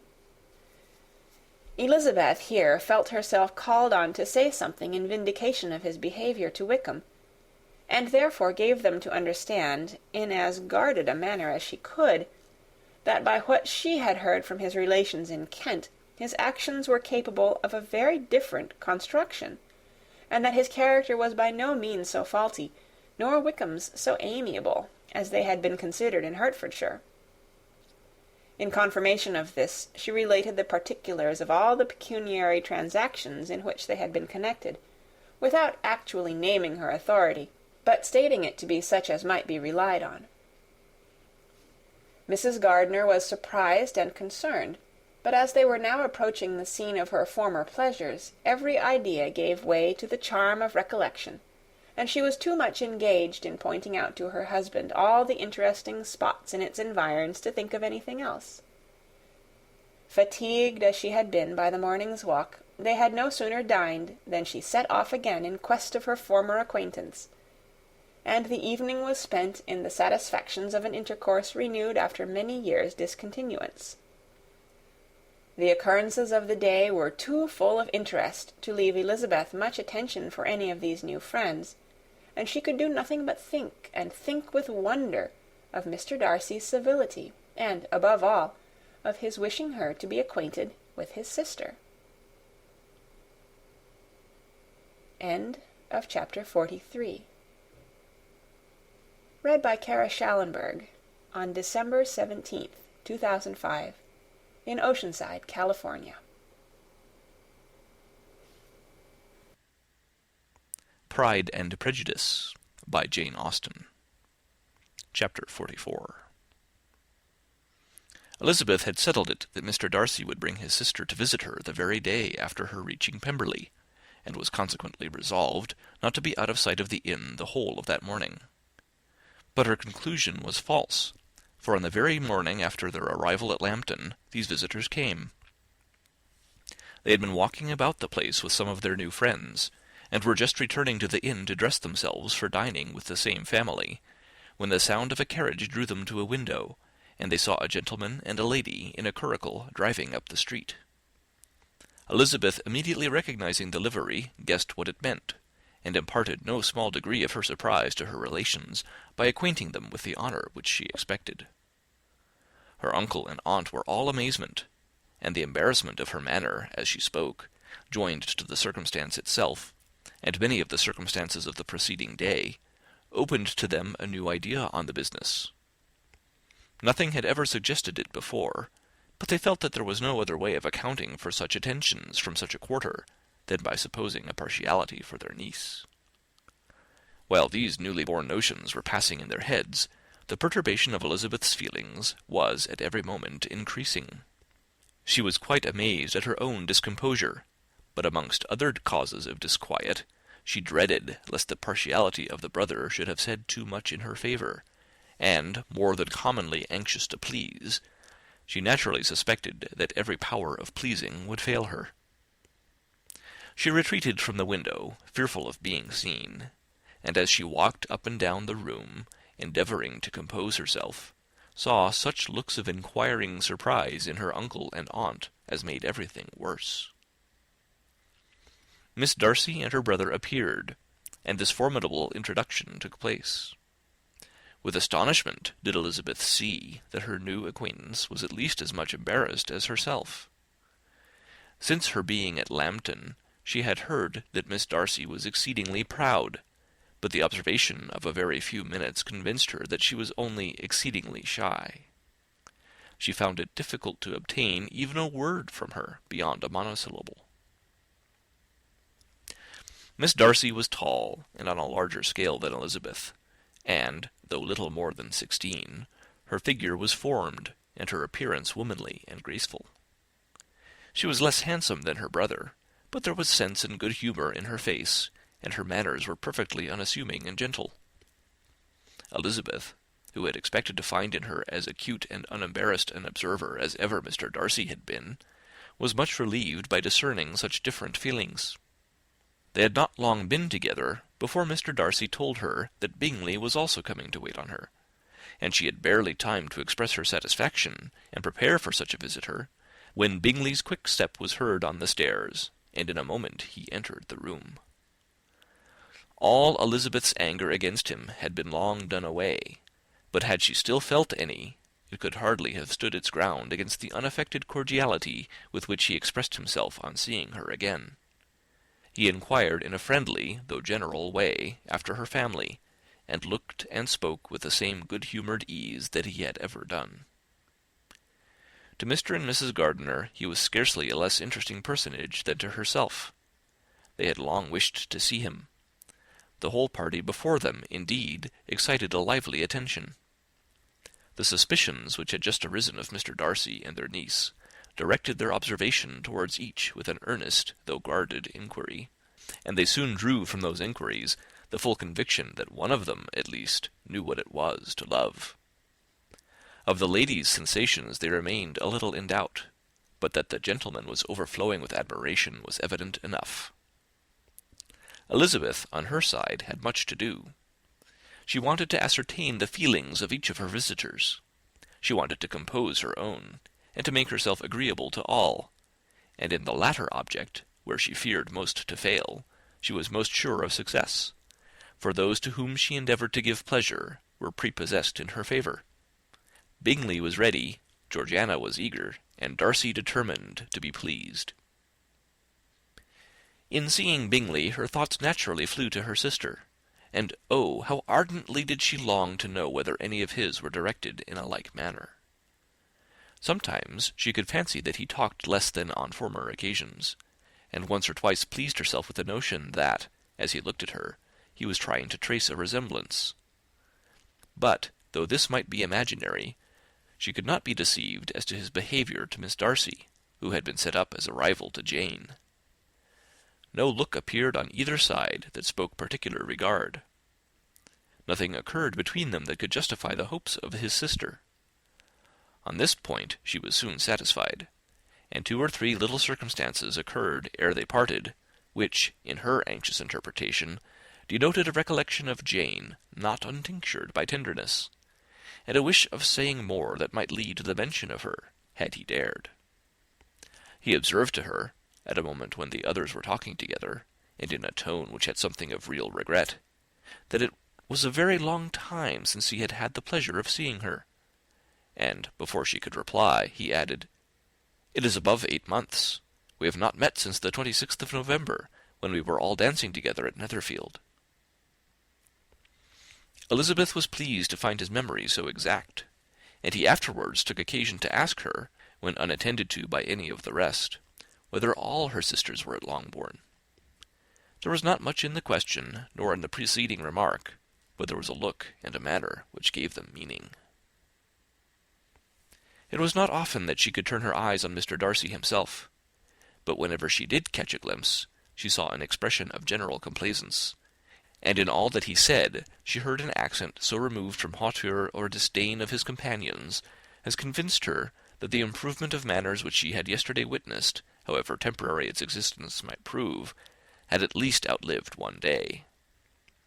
When she saw him thus seeking the acquaintance and courting the good opinion of people with whom any intercourse a few months ago would have been a disgrace, when she saw him thus civil, not only to herself, but to the very relations whom he had openly disdained, and recollected their last lively scene in Hunsford Parsonage, the difference, the change, was so great, and struck so forcibly on her mind, that she could hardly restrain her astonishment from being visible.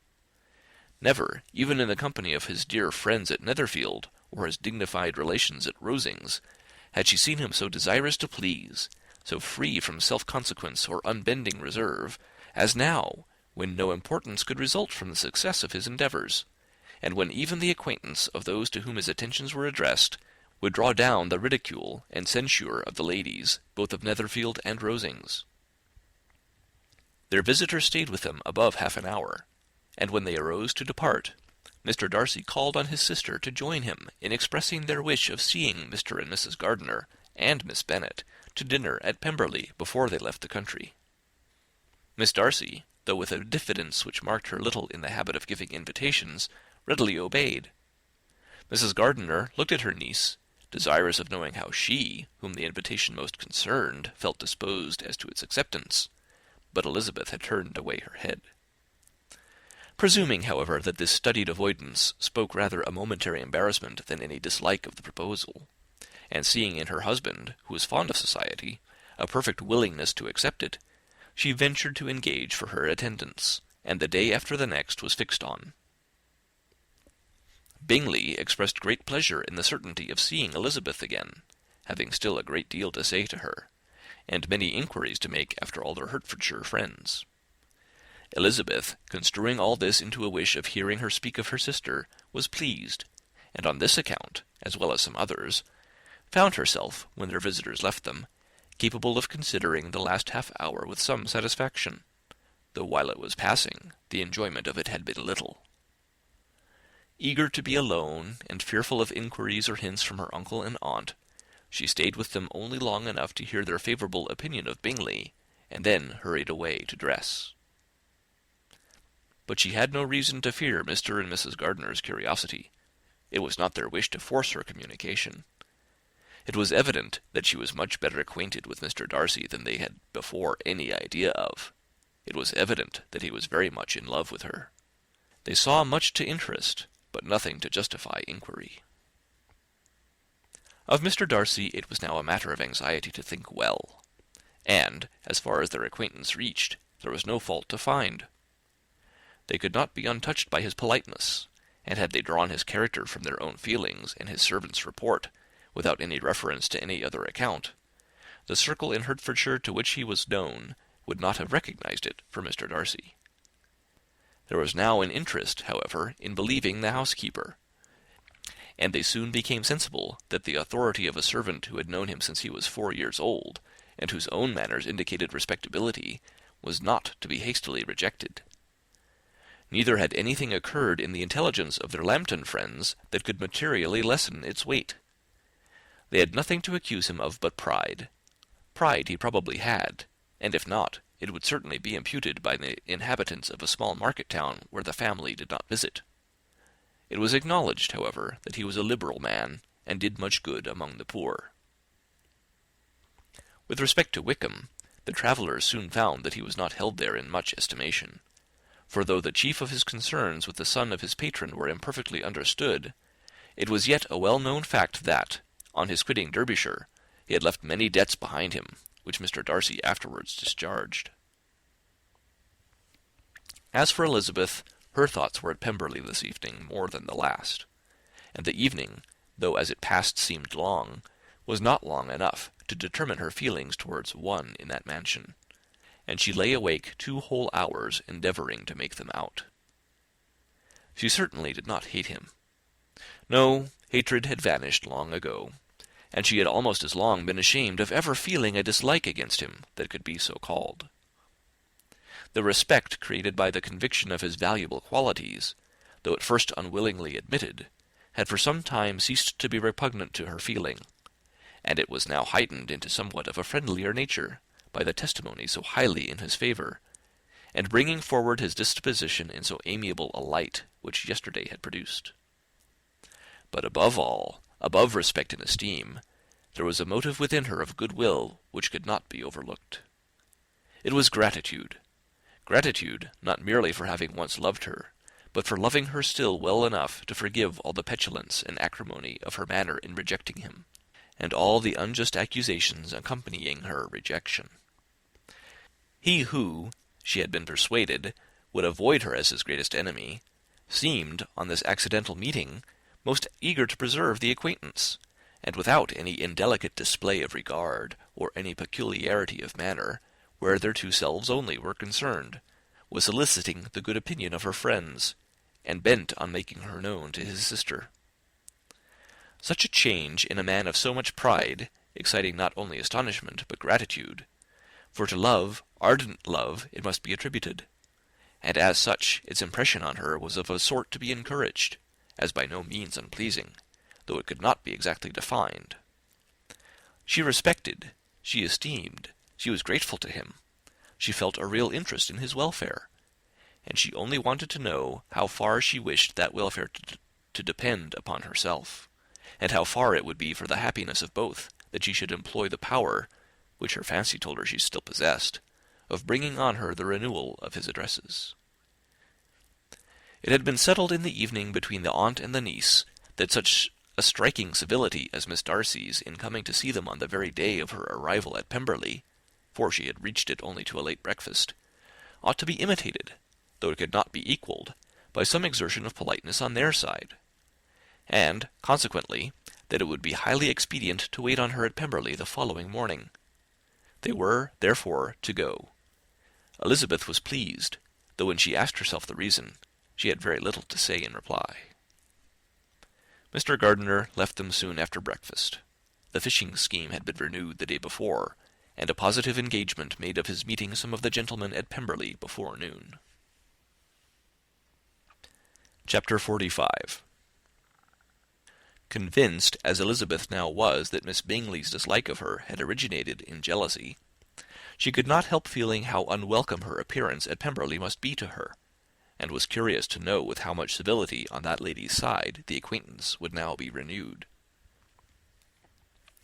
On reaching the house, they were shown through the hall into the saloon, whose northern aspect rendered it delightful for summer. Its windows, opening to the ground, admitted a most refreshing view of the high woody hills behind the house, and of the beautiful oaks and Spanish chestnuts which were scattered over the intermediate lawn. In this house they were received by Miss Darcy, who was sitting there with Mrs. Hurst and Miss Bingley, and the lady with whom she lived in London. Georgiana's reception of them was very civil, but attended with all the embarrassment which, though proceeding from shyness and the fear of doing wrong, would easily give to those who felt themselves inferior the belief of her being proud and reserved. Mrs. Gardiner and her niece, however, did her justice, and pitied her. By Mrs. Hurst and Miss Bingley they were noticed only by a curtsy, and, on their being seated, a pause, awkward as such pauses must always be, succeeded for a few moments.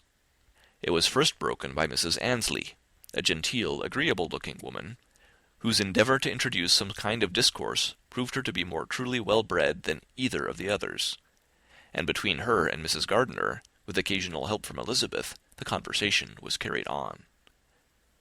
Miss Darcy looked as if she wished for courage enough to join in it, and sometimes did venture a short sentence when there was least danger of its being heard. Elizabeth soon saw that she was herself closely watched by Miss Bingley, and that she could not speak a word, especially to Miss Darcy, without calling her attention. This observation would not have prevented her from trying to talk to the latter, had they not been seated at an inconvenient distance, but she was not sorry to be spared the necessity of saying much. Her own thoughts were employing her. She expected every moment that some of the gentlemen would enter the room. She wished, she feared, that the master of the house might be amongst them, and whether she wished or feared it most, she could scarcely determine.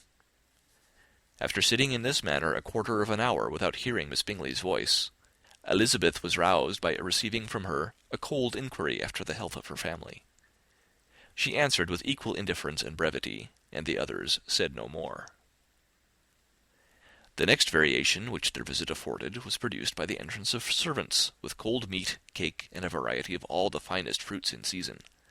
But this did not take place till after many a significant look and smile from Mrs. Annesley to Miss Darcy had been given, to remind her of her post.